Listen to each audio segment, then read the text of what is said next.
Hi hello ನಮಸ್ಕಾರ. News 27 Kannada ವಿಶೇಷ ಸಂದರ್ಶನಕ್ಕೆ ಸ್ವಾಗತ. ನಾನು ಮಂಜುನಾಥ ಪಿಬಿ. ನಿಮ್ಮ ನೆಚ್ಚಿನ ನ್ಯೂಸ್ 27 ಕನ್ನಡ ವಾಹಿನಿಯಲ್ಲಿ ಆಗಾಗ ಸಮಾಜದಲ್ಲಿ ಉನ್ನತ ಹೆಸರನ್ನ ಗಳಿಸಿರುವಂತಹವರು, ಸಮಾಜಮುಖಿ ಕಾರ್ಯಗಳಲ್ಲಿ ತೊಡಕೊಂಡಿರುವಂತಹ ಪರಿಚಯವನ್ನ ನಿಮಗೆ ಆಗಾಗ್ಗೆ ನಿಮ್ಮ ನೆಚ್ಚಿನ ವಾಹಿನಿ ಮಾಡ್ತಾ ಇರುತ್ತೆ. ಅದೇ ಒಂದು ನಿಟ್ಟಿನಲ್ಲಿ ಇವತ್ತು ವಿಶೇಷವಾದಂತಹ ವ್ಯಕ್ತಿಯನ್ನ ನಿಮಗೆ ಪರಿಚಯ ಮಾಡೋದಕ್ಕೆ ಹೊರಟಿರುವಂತಹದ್ದು. ಚಿಕ್ಕಬಳ್ಳಾಪುರ ವಿಧಾನಸಭಾ ಕ್ಷೇತ್ರದ ಕುಗ್ರಾಮವಾದಂತಹ ಆನೆಮಡುಗು ಗ್ರಾಮದಲ್ಲಿ ಜನಿಸಿ ಚಿಕ್ಕಬಳ್ಳಾಪುರ ವಿಧಾನಸಭಾ ಕ್ಷೇತ್ರದಲ್ಲಿ ತಮ್ಮದೇ ಆದಂತಹ ಹೆಸರನ್ನ ಛಾಪನ್ನ ಮೂಡಿಸಿರುವಂತಹ ಯುವ ನಾಯಕ ಹರೀಶ್ ಕೆ ರೆಡ್ಡಿ ಅವರ ಪರಿಚಯ ನಿಮಗೆ ಮಾಡಿಸ್ತೀವಿ. ಅವರ ಜೀವನದಲ್ಲಿ ಆದಂತಹ ಘಟನೆಗಳು, ಅವರ ಬೆಳೆದು ಬಂದ ರೀತಿಯನ್ನ ನಿಮಗೆ ಇವತ್ತು ಪರಿಚಯ ಮಾಡಿಸ್ತೀವಿ. ಹರೀಶ್ ರೆಡ್ಡಿ ಅವರೇ ನಮಸ್ತೆ. ನ್ಯೂಸ್ 27 ಕನ್ನಡ ವಿಶೇಷ ಸಂದರ್ಶನಕ್ಕೆ ಸ್ವಾಗತ ತಮಗೆ. Thank you. ಹರೀಶ್ ರೆಡ್ಡಿ ಅವರು ಚಿಕ್ಕಬಳ್ಳಾಪುರ ವಿಧಾನಸಭಾ ಕ್ಷೇತ್ರದ ಯಾವುದೋ ಒಂದು ಕುಗ್ರಾಮವಾದಂತಹ ಆನೆಮಡುಗು ಗ್ರಾಮದಲ್ಲಿ ಬೆಳೆದು ಚಿಕ್ಕಬಳ್ಳಾಪುರದಲ್ಲಿ ತಮ್ಮದೇ ಆದಂತಹ ಹೆಸರನ್ನ ಸಂಪಾದನೆ ಮಾಡ್ಕೊಂಡಿದ್ದೀರಿ. ಮೊಟ್ಟ ಮೊದಲನೇದಾಗಿ ನಿಮ್ಮ ಕುಟುಂಬದ ಹಿನ್ನೆಲೆ ಹೇಳಬೇಕಾದ್ರೆ ನಿಮ್ಮ ತಂದೆ ತಾಯಿಯವರು ಏನು ಮಾಡ್ತಾರೆ, ನಿಮ್ಮ ಬಾಲ್ಯದ ವಿದ್ಯಾಭ್ಯಾಸ ಯಾವ ರೀತಿ ಇತ್ತು, ಏನೋದಿದ್ದೀರಿ ತಾವು? ಸರ್, ನಾನು ಇದೇ ಗ್ರಾಮದಲ್ಲಿ ಜನಿಸಿದ್ದು, ಆನೆಮಡುಗು ಗ್ರಾಮದಲ್ಲಿ ಜನಿಸಿದ್ದು.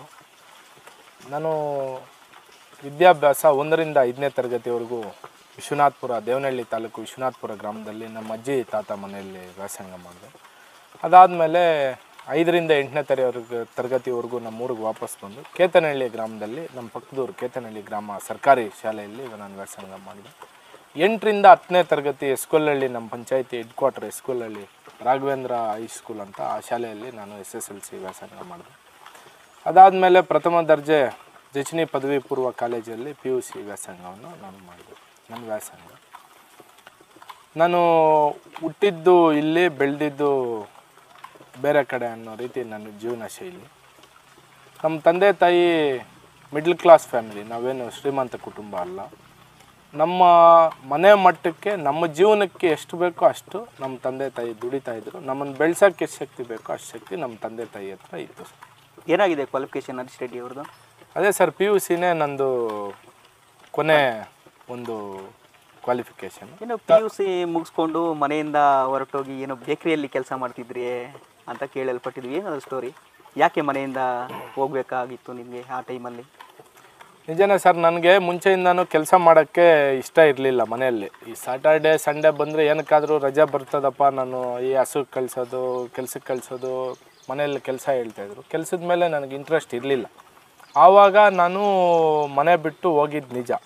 ನನ್ನ ಸ್ನೇಹಿತ ರಘು ಅಂತ ಎರ್ನಾಗೇನಹಳ್ಳಿ, ನಮ್ಮ ಪಕ್ಕದ ಗ್ರಾಮ, ಅವ್ನು ನಾನು ಇಬ್ಬರು ಆವಾಗ ಕಾಲೇಜಿಂದನೇ ಫ್ರೆಂಡ್ಸ್. ನಾವು ಕಾಲೇಜ್ಗೆ ಬರಬೇಕಾದ್ರೆ ಬಸ್ಸಲ್ಲಿ ನಾವೇನು ಫ್ರೆಂಡ್ಶಿಪ್ ಇತ್ತು ಅದನ್ನು ನಾನು ಅವನು ಆವಾಗಲೇ ಹೇಳ್ತಾ ಇದ್ದ. ಎಜುಕೇಷನ್ ಆದಮೇಲೆ ನಾನು ಕೆಲ್ಸಕ್ಕೆ ಹೋಗಬೇಕು, ದುಡ್ಡು ದುಡಿಬೇಕು ಅಂತ. ಆವಾಗ ನನಗೆ ಅವ್ನು ಹೇಳಿದ್ದ, ಈ ಥರ ಹೊಸಕೋಟೆಯಲ್ಲಿ ಒಂದು ಸ್ಟೀಲ್ ಫ್ಯಾಕ್ಟ್ರಿ ಇದೆ, ಅದರಲ್ಲಿ ನಿನಗೆ ಸೂಪರ್ವೈಸರ್ ಕೆಲಸ ಕೊಡಿಸ್ತೀನಿ ಬಾ ಅಂತ ಹೇಳಿದ್ದ ಮುಂಚೆ. ಅದು ನೆನಪು ಬಂದು ನಾನು ಮನೆಯಲ್ಲಿ ಏನೋ ಕೆಲಸ ಮಾಡಬೇಕಾದ್ರೆ ಹೊಸದು ಮನೆಗೆ ಅಡಿಪಾಯ ಆಗ್ತಾಯಿದ್ರು ನಮ್ಮ ತಂದೆಯವರು. ಆವಾಗ ನಾನು ಆ ಕೆಲಸ ಮಾಡಬೇಕಾದ್ರೆ ಏನೋ ಕೆಲಸ ಮಾಡದೇ ಇದ್ದ ಸಂದರ್ಭದಲ್ಲಿ ನಮ್ಮ ತಂದೆಯವರು ನನಗೆ ಹೊಡೆದಂಥ ಸಂದರ್ಭದಲ್ಲಿ ನನ್ನ ಮನೆ ಬಿಟ್ಟು ಹೋಗ್ಬೇಕಾದ ಪರಿಸ್ಥಿತಿ ಬಂತು ಸರ್. ಬೇಕ್ರಿಯಲ್ಲೇನೋ ಕೆಲಸ ಮಾಡ್ತಿದ್ರಿ, ಎಷ್ಟು ದಿನ ಕೆಲಸ ಮಾಡಿದ್ರಿ ಬೇಕ್ರಿಯಲ್ಲಿ ಕೆಲಸ ಮಾಡುವಂಥ ಪರಿಸ್ಥಿತಿ ಏನು ಬಂದಿತ್ತು ನಿಮಗೆ ಆ ಟೈಮಲ್ಲಿ ಅಂತ? ನಿಜಾನೇ ಸರ್, ಇವನು ರಘು ಅನ್ನೋನು ನನ್ನನ್ನು ಕರ್ಕೊಂಡೋಗಿ ಬೇಕ್ರಿಯಲ್ಲಿ ಬಿಟ್ಟಿದ್ದು. ರಘು ಅನ್ನೋನು ಸೂಪರ್ವೈಸರ್ ಕೆಲಸ ಕೊಡ್ತೀನಿ ಅಂತ ಕರ್ಕೊಂಡೋಗಿ ಅವನು ಯಾರಿಗೋ ಫೋನ್ ಮಾಡ್ದೆ. ಅವರು ಇವನು ಫೋನ್ ರೆಸ್ಪಾನ್ಸ್ ಮಾಡಲಿಲ್ಲ. ಆವಾಗ ಇನ್ನೇನು ಮಾಡೋದು, ನಾನು ಮತ್ತೆ ಮಧ್ಯದಾರಿಯಲ್ಲಿ ಇದ್ದೆ. ನಾನು ಆ ಕಡೆ ಹೋಗಂಗಿಲ್ಲ, ಈ ಕಡೆ ವಾಪಸ್ ಬರೋಂಗಿಲ್ಲ ಅನ್ನೋ ಪರಿಸ್ಥಿತಿಯಲ್ಲಿ ನಾನು ಇದ್ದೆ. ಆವಾಗ ನನ್ನನ್ನು ವಿಜಯಪುರ ಅಲ್ಲಿ ಫೇಮಸ್ ಬೇಕ್ರಿ, ತಿರುಮಲ ಬೇಕ್ರಿ ಅಂತ, ಆ ಬೇಕ್ರಿಯಲ್ಲಿ ಕರ್ಕೊಂಡೋಗಿ ನಾನು ಬಿಟ್ಟ. ಅಣ್ಣ 2 ದಿನ ಇಲ್ಲೇ ಇರು, ಆಮೇಲೆ ನೀನು ಕರ್ಕೊಂಡೋಗಿ ಕಂಪ್ನಿಗೆ ಸೇರಿಸ್ತೀನಿ ಅಂತ ಹೇಳ್ಬಿಟ್ಟು ಬಿಟ್ಟೋದವನು ಮತ್ತೆ ಅವ್ನ ಫೋನ್ಗೆ ಸಿಗಲಿಲ್ಲ, ಫೋನು ರಿಸೀವ್ ಮಾಡಲಿಲ್ಲ, ಮತ್ತು ಅವ್ನ ಫೋನ್ಗೆ ಸಿಗಲೇ ಇಲ್ಲ. ಅದೇ ಕೊನೆ ಅವನದು ವಿಸಿಟ್ಟು. ಹಂಗಾಗಿ ಒಂದು 20-25 ದಿವಸಗಳ ಕಾಲ ಇನ್ನೇನು ವಿಧಿ ಇಲ್ಲ ಅನ್ನೋ ರೀತಿ ನಾನು ಅಲ್ಲಿ ಕೆಲಸ ಮಾಡ್ಕೊಂಡಿದ್ದೆ.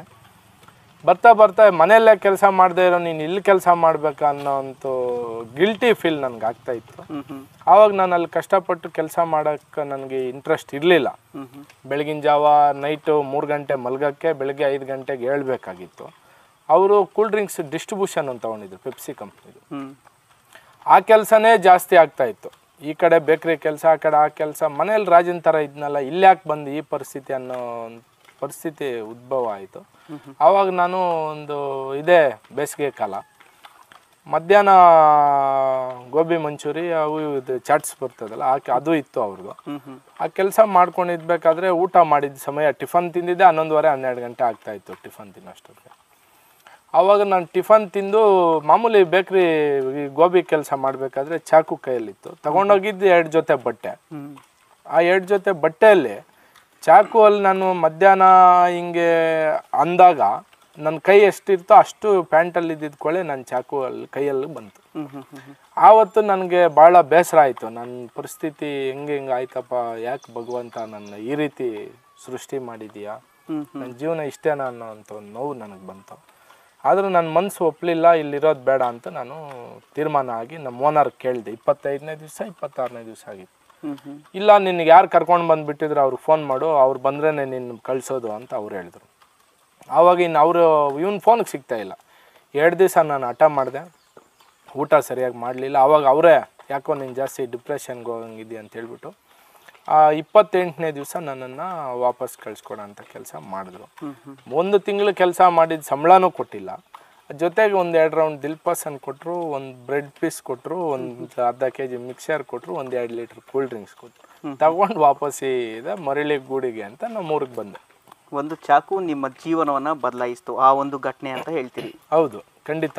ನೋಡಿ, ಇದ್ರ ಕುರಿತು ನಿಮ್ಮ ಮನೆಯಿಂದ ಹೊರಗಡೆ ಹೋಗಿದ್ರಲ್ಲ, ನಿಮ್ಮ ತಮ್ಮ ಇದ್ರ ಕುರಿತು ರಿಯಾಕ್ಟ್ ಮಾಡಿದ್ದಾರೆ, ನೋಡಿ ಏನು ಹೇಳಿದ್ದಾರೆ ಅಂತ. ಎಲ್ರಿಗೂ ನಮಸ್ಕಾರ. ನಮ್ದು ಆನೆಮಡುಗು. ನಮ್ಮ ಅಣ್ಣ ಬಂದು ಹರೀಶ್ ರೆಡ್ಡಿ, ಅವ್ರ ತಮ್ಮ ಸ್ವಂತ ತಮ್ಮ ನಾನು. ಇದು ಏನಾನ ಜನರಿಗೆ ಏನಾನ ಪ್ರಾಬ್ಲಮ್ ಇದ್ದರೆ ಅವರೇ ಚೆನ್ನಾಗಿ ಇದು ಮಾಡ್ತಾರೆ. ಪ್ರಾಬ್ಲಮ್ ಏನಾದ್ರು ಬಂದರೆ ಅವರೇ, ನಾನು ಮಾಹಿತಿ ಹೇಳೋಕ್ಕೆ ಮೊದಲು ನನ್ನ ಕಡೆಯಿಂದ ಮಾಹಿತಿ ಹೋಗುತ್ತೆ, ಬಟ್ ಅವರೇ ಒಂದು ಸತಿ ನೋಡಿರ್ತಾರೆ. ಏನಾನ ಹೆಲ್ಪು ಹಣಕಾಸಿನ ವ್ಯವಸ್ಥೆ ಏನಾನ ಬೇಕಾಗಿದ್ರೆ ಅವರೇ ನೋಡ್ತಾರೆ. ಅವ್ರ ಸಿಟಿಯಲ್ಲಿರೋದು ಚಿಕ್ಕಬಳ್ಳಾಪುರದಲ್ಲಿ. ಇಲ್ಲೇ ಹಳ್ಳಿಯಲ್ಲೆಲ್ಲ ನಾನೇ ನೋಡ್ಕೊಂಡೆ. ಕೋಳಿ ಫಾರಮು, ತೋಟ ಎಲ್ಲ ಅವ್ರ ಸೈಡ್ ಸ್ವಲ್ಪ ಬಿಸ್ನೆಸ್ಗೆಲ್ಲ ನನಗೂ ಗೊತ್ತು. ಇವೆಲ್ಲ ನಾನೇ ನೋಡ್ಕೊತಾ ಇದ್ದೀನಿ. ಈ ಥರ ಅಣ್ಣ ಸಿಕ್ಕಿರೋದಕ್ಕೆ ನಾನು ಗರ್ವ ಇರಬೇಕು, ಈ ಥರ ಅಣ್ಣ ಇರೋದಕ್ಕೆ. ಹಿಂಗೆ ಸುಮ್ಮನೆ ಅಲ್ಲಿ ವ್ಯವಸಾಯ ಯಾರು ಮಾಡೋದು, ಔಟ್ಸೈಡ್ ಅವರು ಚೆನ್ನಾಗಿರ್ಬೋದು ಅಂತ ಹೋದರು, ಬಟ್ ಅಲ್ಲೂ ಆಗಲಿಲ್ಲ. ಮತ್ತೆ ಚಿಕ್ಕಬಳ್ಳಾಪುರ ಬಂದು ಮತ್ತೆ ಬಿಸ್ನೆಸ್ ಮಾಡಿ ಒಂದು ಲೆವೆಲಲ್ಲಿ ಇದ್ದೀರಿ. ಹೊರಟೋಯ್ದಾರೆ ಅಂತ ಸ್ವಲ್ಪ ದಿನ ಕೋಪ ಮಾಡ್ಕೊಂಡ್ರು, ಆಮೇಲೆ ಬೇಜಾರು ಮಾಡ್ಕೊಂಡ್ರು. ಹೋಯ್ದೆ ಮೇಲೆ ಆಯಿತು, ಇನ್ನು ಸ್ವಲ್ಪ ದಿವಸ ಇದ್ದೇ ಇರ್ತೈತಲ್ಲ ಅವ್ರ ನೋವುಗಳು, ಮಗ ಹೊರಟೋದ್ನೇ ಮನೆಗಿಲ್ಲ ಅಂತ ಹೇಳ್ಬಿಟ್ಟು ಇದು ಮಾಡ್ಕೊಂಡ್ರು, ಬೇಜಾರು ಮಾಡ್ಕೊಂಡ್ರು. ನಿಜ, ತಂದೆ ತಾಯಿ ಪ್ರೀತಿ, ಅಣ್ಣ ತಮ್ಮಂದರ ಬಾಂಧವ್ಯ. ಈಗ ಎಲ್ಲರೂ ಹುಟ್ತಾ ಅಣ್ಣ ತಮ್ಮಂದರು ಬೆಳೀತಾ ದಾಯಾದಿಗಳು ಅನ್ನೋ ಒಂದು ಸಿದ್ಧಾಂತ ನಮ್ಮ ಭಾರತ ದೇಶದಲ್ಲಿದೆ.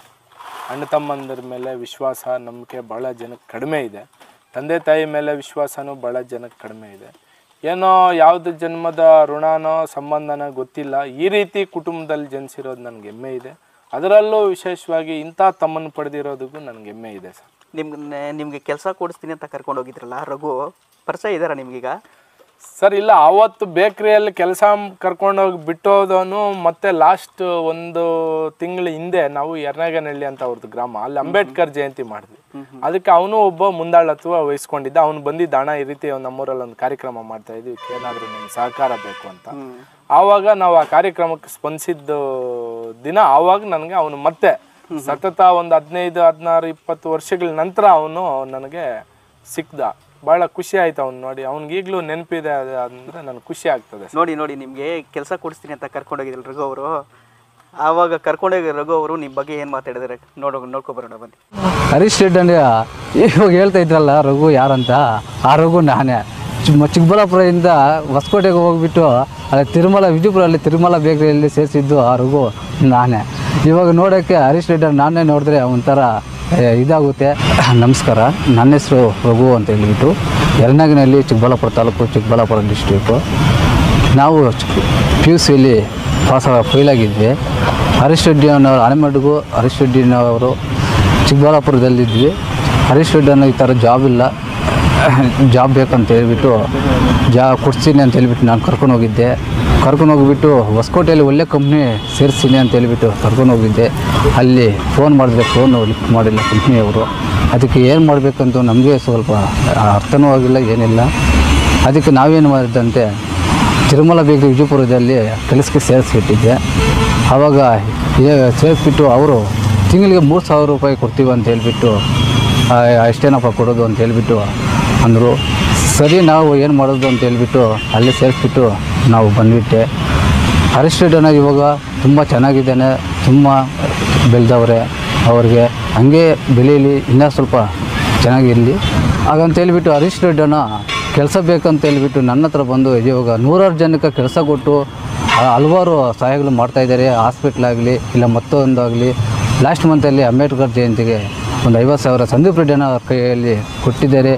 ಅವರು ಸ್ವಂತ ದುಡ್ಡಲ್ಲಿ ನಮಗೂ ಸಹಾಯ ಮಾಡಿದ್ದಾರೆ, ಇನ್ನು ಮಾಡ್ತಾರೆ. ಮುಂದಕ್ಕೆ ಅವರು ಚೆನ್ನಾಗಿ ಎಲ್ಲ ಕಾರ್ಯಕ್ರಮಗಳನ್ನು ಬಂದು ಇದು ಮಾಡ್ತಾರೆ.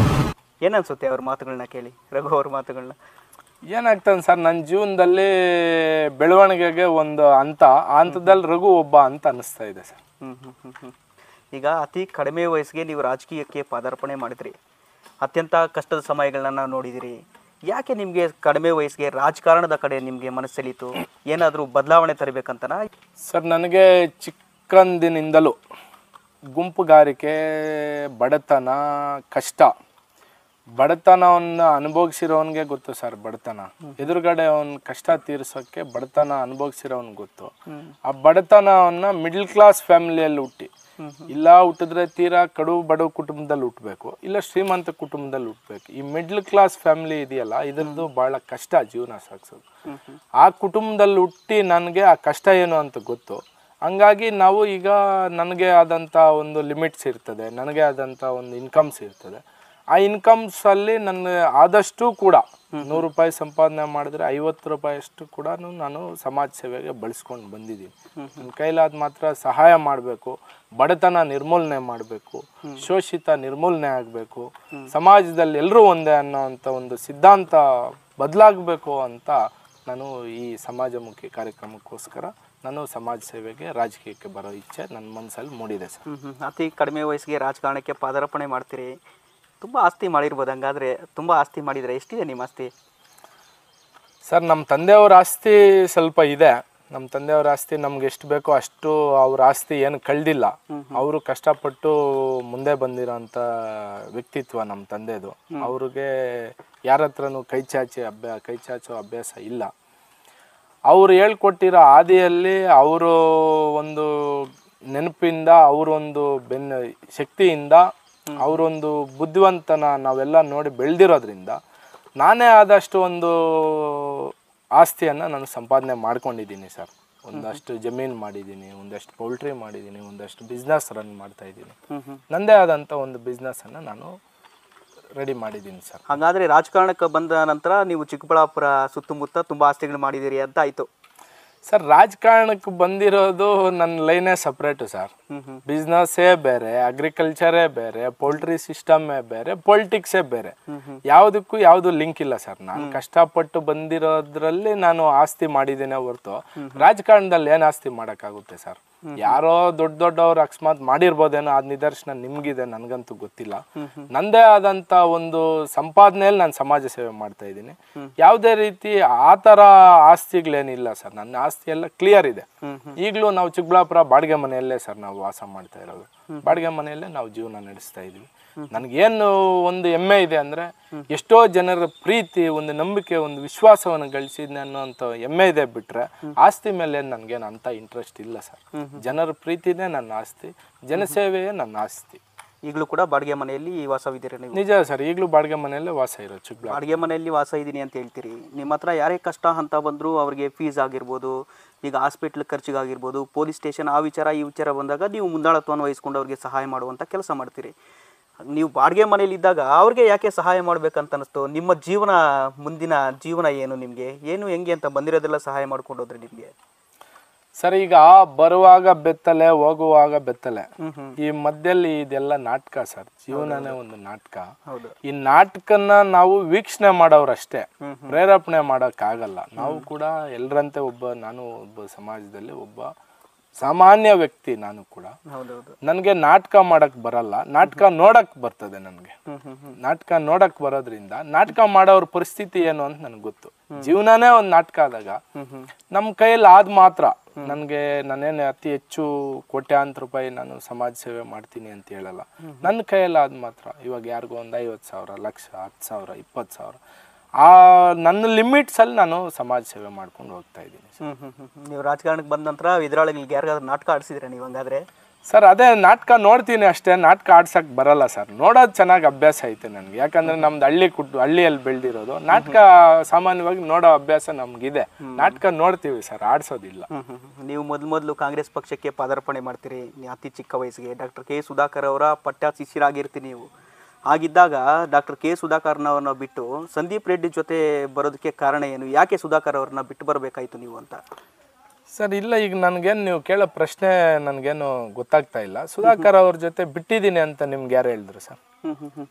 ಸುಧಾಕರ್ ಅವ್ರ ಜೊತೆ ಎಲ್ಲಿ ಬಿಟ್ಟಿದ್ದೀನಿ? ಎಲ್ಲಿ? ಬಿಜೆಪಿ ಪಕ್ಷದಲ್ಲಿ ಇದೀವಿ, ಕಾಣಿಸ್ಕೊಂತಿಲ್ವಲ್ಲ ಸಂದೀಪ್ ರೆಡ್ಡಿ ಅವ್ರ ಜೊತೆ ಕಾಣಿಸ್ಕೊಂತಿದ್ರಿ. ಸುಧಾಕರ್ ಜೊತೆಯಲ್ಲಿ ಯಾವುದೇ ಕಾರ್ಯಕ್ರಮದಲ್ಲೂ ನೀವು ವೇದಿಕೆ ಕೂಡ ಹಂಚ್ಕೊಂತ ಇಲ್ಲ, ಕಾಣಿಸ್ಕೊಂತ ಇಲ್ವಲ್ಲ ಸರ್? ನಾವು ಯಾರು ಒಪ್ಪಿದ್ರು ಒಪ್ಪದೇ ಇದ್ರು, ನೀವು ಒಪ್ಪಿದ್ರು ಒಪ್ಪದೇ ಇದ್ರು, ಅವರು ನಮ್ಮ ನಾಯಕರೇ, ನಾವು ಅದನ್ನ ಒಪ್ತೀವಿ. ಬಟ್ ವೇದಿಕೆ ಅಂತ ಸಂದರ್ಭ ಅಂತ ಯಾವುದು ಈ ಸಿಚುವೇಶನ್ ಅಲ್ಲಿ ಕಾಣಿಸಿಲ್ಲ. ಹಂಗಾಗಿ ನಾವು ಅವ್ರ ಜೊತೆ ಕಡಿಮೆ ಕಾಣಿಸ್ತಾ ಇದೀವಿ ಅಷ್ಟೇ ಸರ್. ಅವ್ರೀಗ ಮಾನ್ಯ ಲೋಕಸಭಾ ಸದಸ್ಯರಿದ್ದಾರೆ, ಅತಿ ಹೆಚ್ಚು ಡೆಲ್ಲಿಯಲ್ಲಿ ಅವ್ರ ಸಮಯ ಕಳಿಬೇಕಾಗ್ತದೆ. ಹಂಗಾಗಿ ಸ್ವಲ್ಪ ಸಂಪರ್ಕ ಕಡಿಮೆ ಇದೆ ಅಷ್ಟೇ ಸರ್. ಹರೀಶ್ ರೆಡ್ಡಿ ಅವ್ರಿಗೆ ಸಂದೀಪ್ ರೆಡ್ಡಿ ಅವರು ತುಂಬಾ ಆಶ್ವಾಸನೆಗಳು ಕೊಟ್ಟಿದ್ದಾರೆ. ದುಡ್ಡು ಕೊಟ್ಬಿಟ್ಟು ಹರೀಶ್ ರೆಡ್ಡಿ ಅವ್ರನ್ನ ಜೊತೆಲಿ ಇಟ್ಕೊಂಡಿದ್ದಾರೆ ಅಂತ ಹೇಳ್ಬಿಟ್ಟು ಊಹಾಪೋಹಗಳು, ಆರೋಪಗಳಿದೆ. ಏನ್ ಹೇಳ್ತೀರಿ ತಾವು? ಯಾರು ಸರ್ ಆರೋಪ ಮಾಡ್ತಾ ಇರೋದು? ನೀವಾ? ಪ್ರಶ್ನೆ ನಾವೇ ಕೇಳ್ತೀವಿ. ನಿಮ್ಗೆ ಯಾಕೆ ಸರ್ ಆ ರೀತಿ ಉದ್ಭವ ಆಯ್ತು ಪ್ರಶ್ನೆ? ಯಾಕೆ ಬಂತ ಅಂತ ಪ್ರಶ್ನೆ? ಅಲ್ಲ, ಜನಸಾಮಾನ್ಯರು ಮಾತಾಡ್ಕೊಂತಿದ್ದಾರೆ, ದುಡ್ಡು ಕೊಟ್ಟು ಏನಾದ್ರು ಸಂದೀಪ್ ರೆಡ್ಡಿ ಅವ್ರ ಜೊತೆಲಿ ಇಟ್ಕೊಬಿಟ್ಟಿದ್ದಾರೆ. ಜನರು ಕೇಳಿದಾಗ ಹೇಳೋಣ ಬಿಡಿ, ಇದು ಕುತ್ರ. ನಾನು ಯಾವುದೇ ರೀತಿ ನನ್ನ ಈ ಚಿಕ್ಕ ವಯಸ್ಸಿನ ಜೀವನ, ನನ್ನ ಪಯಣದಲ್ಲಿ ಒಬ್ಬರು ಕೊಡೋದಕ್ಕೆ ಆಸೆ ಪಟ್ಟಿರೋನು ಅಲ್ವೇ ಅಲ್ಲ. ಮೊದಲನೇದಾಗಿ ಇದನ್ನ ಹೇಳಕ್ ಇಷ್ಟಪಡ್ತೀನಿ. ನಮ್ಮ ತಂದೆ ಹತ್ರ ಆಗ್ಬೋದು, ನಮ್ಮ ತಾಯಿ ಹತ್ರ ಆಗ್ಬೋದು, ಇಲ್ಲ ಬೇರೆಯವ್ರ ಹತ್ರ ಆಗ್ಬೋದು, ಇದುವರೆಗೂ ನನ್ನ ಕೈ ಚಾಚೆ ಅಭ್ಯಾಸ ಇಲ್ಲ. ಅಧಿಕಾರ ಆಗ್ಬೋದು, ಆಸ್ತಿ ಆಗ್ಬೋದು, ಹಣ ಆಗ್ಬೋದು, ಇವು ಮೂರು ನಾನು ಕೇಳಿ ಪಡೆದಿಲ್ಲ ಎಲ್ಲಿನೂ. ಸಂದೀಪ್ ರೆಡ್ಡಿ ಅವ್ರ ಹತ್ರನೂ ಕೂಡ ನಾನು ಯಾವುದೇ ರೀತಿ ಹಣ ಪಡೆದಿಲ್ಲ. ಇದಕ್ಕೆ ಮುಂಚೆ ಹೇಳಿದ್ರ ನಮ್ಮ ಸನ್ಮಾನ್ಯ ಶ್ರೀ ಲೋಕಸಭಾ ಸದಸ್ಯರು, ನಮ್ಮ ನಾಯಕರು ಡಾಕ್ಟರ್ ಕೆ ಸುಧಾಕರ್ ಅವರು, ಅವ್ರ ಹತ್ರ ಕೂಡ ಏನು ಪಡೆದಿಲ್ಲ. ನಿಮ್ಗಿಬ್ರು ಬಹಳ ಹತ್ರದಲ್ಲಿದ್ದಾರೆ. ಇಬ್ರು ಕೂಡ ನಮ್ಮ ಚಿಕ್ಕಬಳ್ಳಾಪುರದವ್ರೆ, ಇಬ್ರು ಕೂಡ ನಮ್ಮ ನಾಯಕರೇ. ಇಬ್ರು ನೀವು ಒಂದ್ಸಲ ಪ್ರಶ್ನೆ ಮಾಡಿ, ನೀವು ಎಷ್ಟು ಕೊಟ್ಟು ಹರೀಶ್ ಅವ್ರನ್ನ ಕಳ್ಕೊಂಡಿದ್ದೀರಾ ಅಂತ ನಮ್ಮ ಲೋಕಸಭಾ ಸದಸ್ಯರನ್ನ ಕೇಳಿ, ಎಷ್ಟು ಕೊಟ್ಟು ಇಟ್ಕೊಂಡಿದ್ದೀರಾ ಅಂತ ನಮ್ಮ ಸಂದೀಪ್ ರೆಡ್ಡಿ ಅಣ್ಣವ್ರನ್ನ ಕೇಳಿ. ನಿಮ್ಗೇನು ಅವ್ರಿಬ್ರು ದೂರ ಇಲ್ವಲ್ಲ, ನಾನು ದೂರ ಇಲ್ಲಲ್ಲ. ಯಾರೋ ಗಾಳಿ ಸುದ್ದಿಗೆ ನಾನು ಕಿವಿ ಕೊಡೋಕ್ಕಾಗಲ್ಲ ಸರ್. ದಯವಿಟ್ಟು ಇಂಥ ಪ್ರಶ್ನೆ ಮುಂದಿನ ದಿನಗಳಲ್ಲಿ ನಾನು ನೀವು ಕೇಳಬಾರ್ದು. ಸಂದೀಪ್ ರೆಡ್ಡಿ ಅವ್ರಿಗೂ ನಿಮ್ಗೂ ಏನು ಸಂಬಂಧ ಅಂತ? ಯಾವ ರೀತಿ ಸಂಬಂಧ ನಿಮಗೆ? ಸರ್ ಅವರು 2013 ನನಗೆ ಸ್ನೇಹ ಅವ್ರದ್ದು ನಮ್ಮದು. ಯಾವುದೋ ಒಂದು ಸಣ್ಣ ಕೆಲಸಕ್ಕೆ ಅವ್ರ ಹತ್ರ ಆವತ್ತಿನ ದಿನದಲ್ಲಿ ಆ ಭಾಗದ ಆವಾಗಲೇ ಇವರು ಸಮಾಜ ಸೇವೆ ಮಾಡ್ತಾ ಇದ್ರು ಸಂದೀಪ್ ರೆಡ್ಡಿ ಅಣ್ಣವರು. ಆವಕ್ಕೆ ಒಂದಷ್ಟು ಪಡೆಯನ್ನ ಕಟ್ಟಿದ್ರು. ಆವಾಗ ನಾನು ಅಲ್ಲಿ ಯಾವುದೋ ಒಂದು ಪ್ರಾಪರ್ಟಿ ವಿಷಯಕ್ಕೆ ನಾನು ಅಲ್ಲಿ ಹೋದಾಗ ಅವತ್ತೇ ಅವರು ಧರ್ಮ ಅಧರ್ಮವನ್ನು ಫಾಲೋ ಮಾಡ್ತಾ ಇದ್ರು. ಅವರು ಅವತ್ತು ನಾವು ಹೋಗಿದ್ದು ಬೈಯರ್ಸ್ ಕಡೆ, ನಮ್ಮ ಬೆಂಗಳೂರಲ್ಲಿ ಯಾರೋ ಒಬ್ರು ಅಲ್ಲೊಂದು ಪ್ರಾಪರ್ಟಿ ಪರ್ಚೇಸ್ ಮಾಡಿದ್ರು. ಆ ಪ್ರಾಪರ್ಟಿ ಓನರ್ ಬಂದು ಸಂದೀಪ್ ರೆಡ್ಡಿ ಅಣ್ಣವ್ರ ಶಿಷ್ಯರು. ಅವರು ನಾವು ಅವಾಗ ನಮ್ಮ ಪ್ರೀತಿ ವಿಶ್ವಾಸಕ್ಕೆ ಬೆಲೆ ಕೊಡ್ಲಿಲ್ಲ ಸಂದೀಪ್ ಅಣ್ಣವರು. ನ್ಯಾಯ ಏನಿತ್ತೋ ನ್ಯಾಯದ ಪರನೇ ಅವರು ಅವತ್ತು ಮಾತಾಡಿದ್ರು. ಹಂಗಾಗಿ ನನ್ಗೆ ಅವತ್ತಿಂದ ಅವ್ರ ಮೇಲೆ ಒಂದು ನಂಬಿಕೆ. ಅವ್ರು ಯಾವತ್ತೂ ಕೂಡ ಏನಕ್ಕೂ ಮೋಸಕ್ಕೆ ಕೈ ಹಾಕಲ್ಲ, ಒಳ್ಳೇದಕ್ಕೆ ಕೈ ಹಾಕ್ತಾರೆ ಅಂತ ಒಂದು ನಂಬಿಕೆ ಸರ್. ಸಂದೀಪ್ ರೆಡ್ಡಿ ಅವ್ರನ್ನೇ ಮಾತಾಡ್ಸೋಂಥ ಪ್ರಯತ್ನ ಮಾಡೋಣ. ಈಗ ಏನು ಹೇಳ್ತಾರೆ ಅದನ್ನ ಕೇಳೋಣ ನಿಮ್ಮ ಕುರಿತು. ಸಂದೀಪ್ ರೆಡ್ಡಿ ಅವರೇ, ನಮಸ್ತೆ. ನಮಸ್ಕಾರ ಮಂಜಣ್ಣ. ನಮ್ಮ ನ್ಯೂಸ್ 27 ಕನ್ನಡ ವಿಶೇಷ ಕಾರ್ಯಕ್ರಮದಲ್ಲಿ ಬಿಜೆಪಿ ಮುಖಂಡರಾದಂತಹ ಹರೀಶ್ ರೆಡ್ಡಿ ಅವರಿದ್ದಾರೆ. ಓಕೆ. ಆ ವ್ಯಕ್ತಿತ್ವ ನೀವು ಕಂಡಂಗೆ ಅವರ ವ್ಯಕ್ತಿತ್ವ ಎಂಥದ್ದು ಸರ್, ಹೇಳ್ಬೋದಾ ನಮಗೆ? ಯುವಕ ಇದ್ದಾರೆ, ಉತ್ಸಾಹಿ ಯುವಕ ಇದ್ದಾರೆ. ಸಮಾಜಕ್ಕೆ ಏನಾದ್ರೂ ಮಾಡ್ಬೇಕು ಅನ್ನೋ ಒಂದು ಕಾಳಜಿ ಇದೆ. ಮತ್ತೆ ಸರಿಯಾದ ದಾರಿನಲ್ಲಿ ನಡಿಬೇಕು ಅನ್ನೋದು ಅವರ ಉದ್ದೇಶ ಆಗಿರೋದು. ಸೊ ಈ ತರ ಹುಡುಗರಿದ್ರೆ ಚಿಕ್ಕಬಳ್ಳಾಪುರಕ್ಕೆ, ನಮ್ಮ ರಾಜ್ಯಕ್ಕೆ, ದೇಶಕ್ಕೆ ಒಳ್ಳೇದು. ಇಂಥ ಯುವಕರು ಮುಂದೆ ಬರ್ಬೇಕು.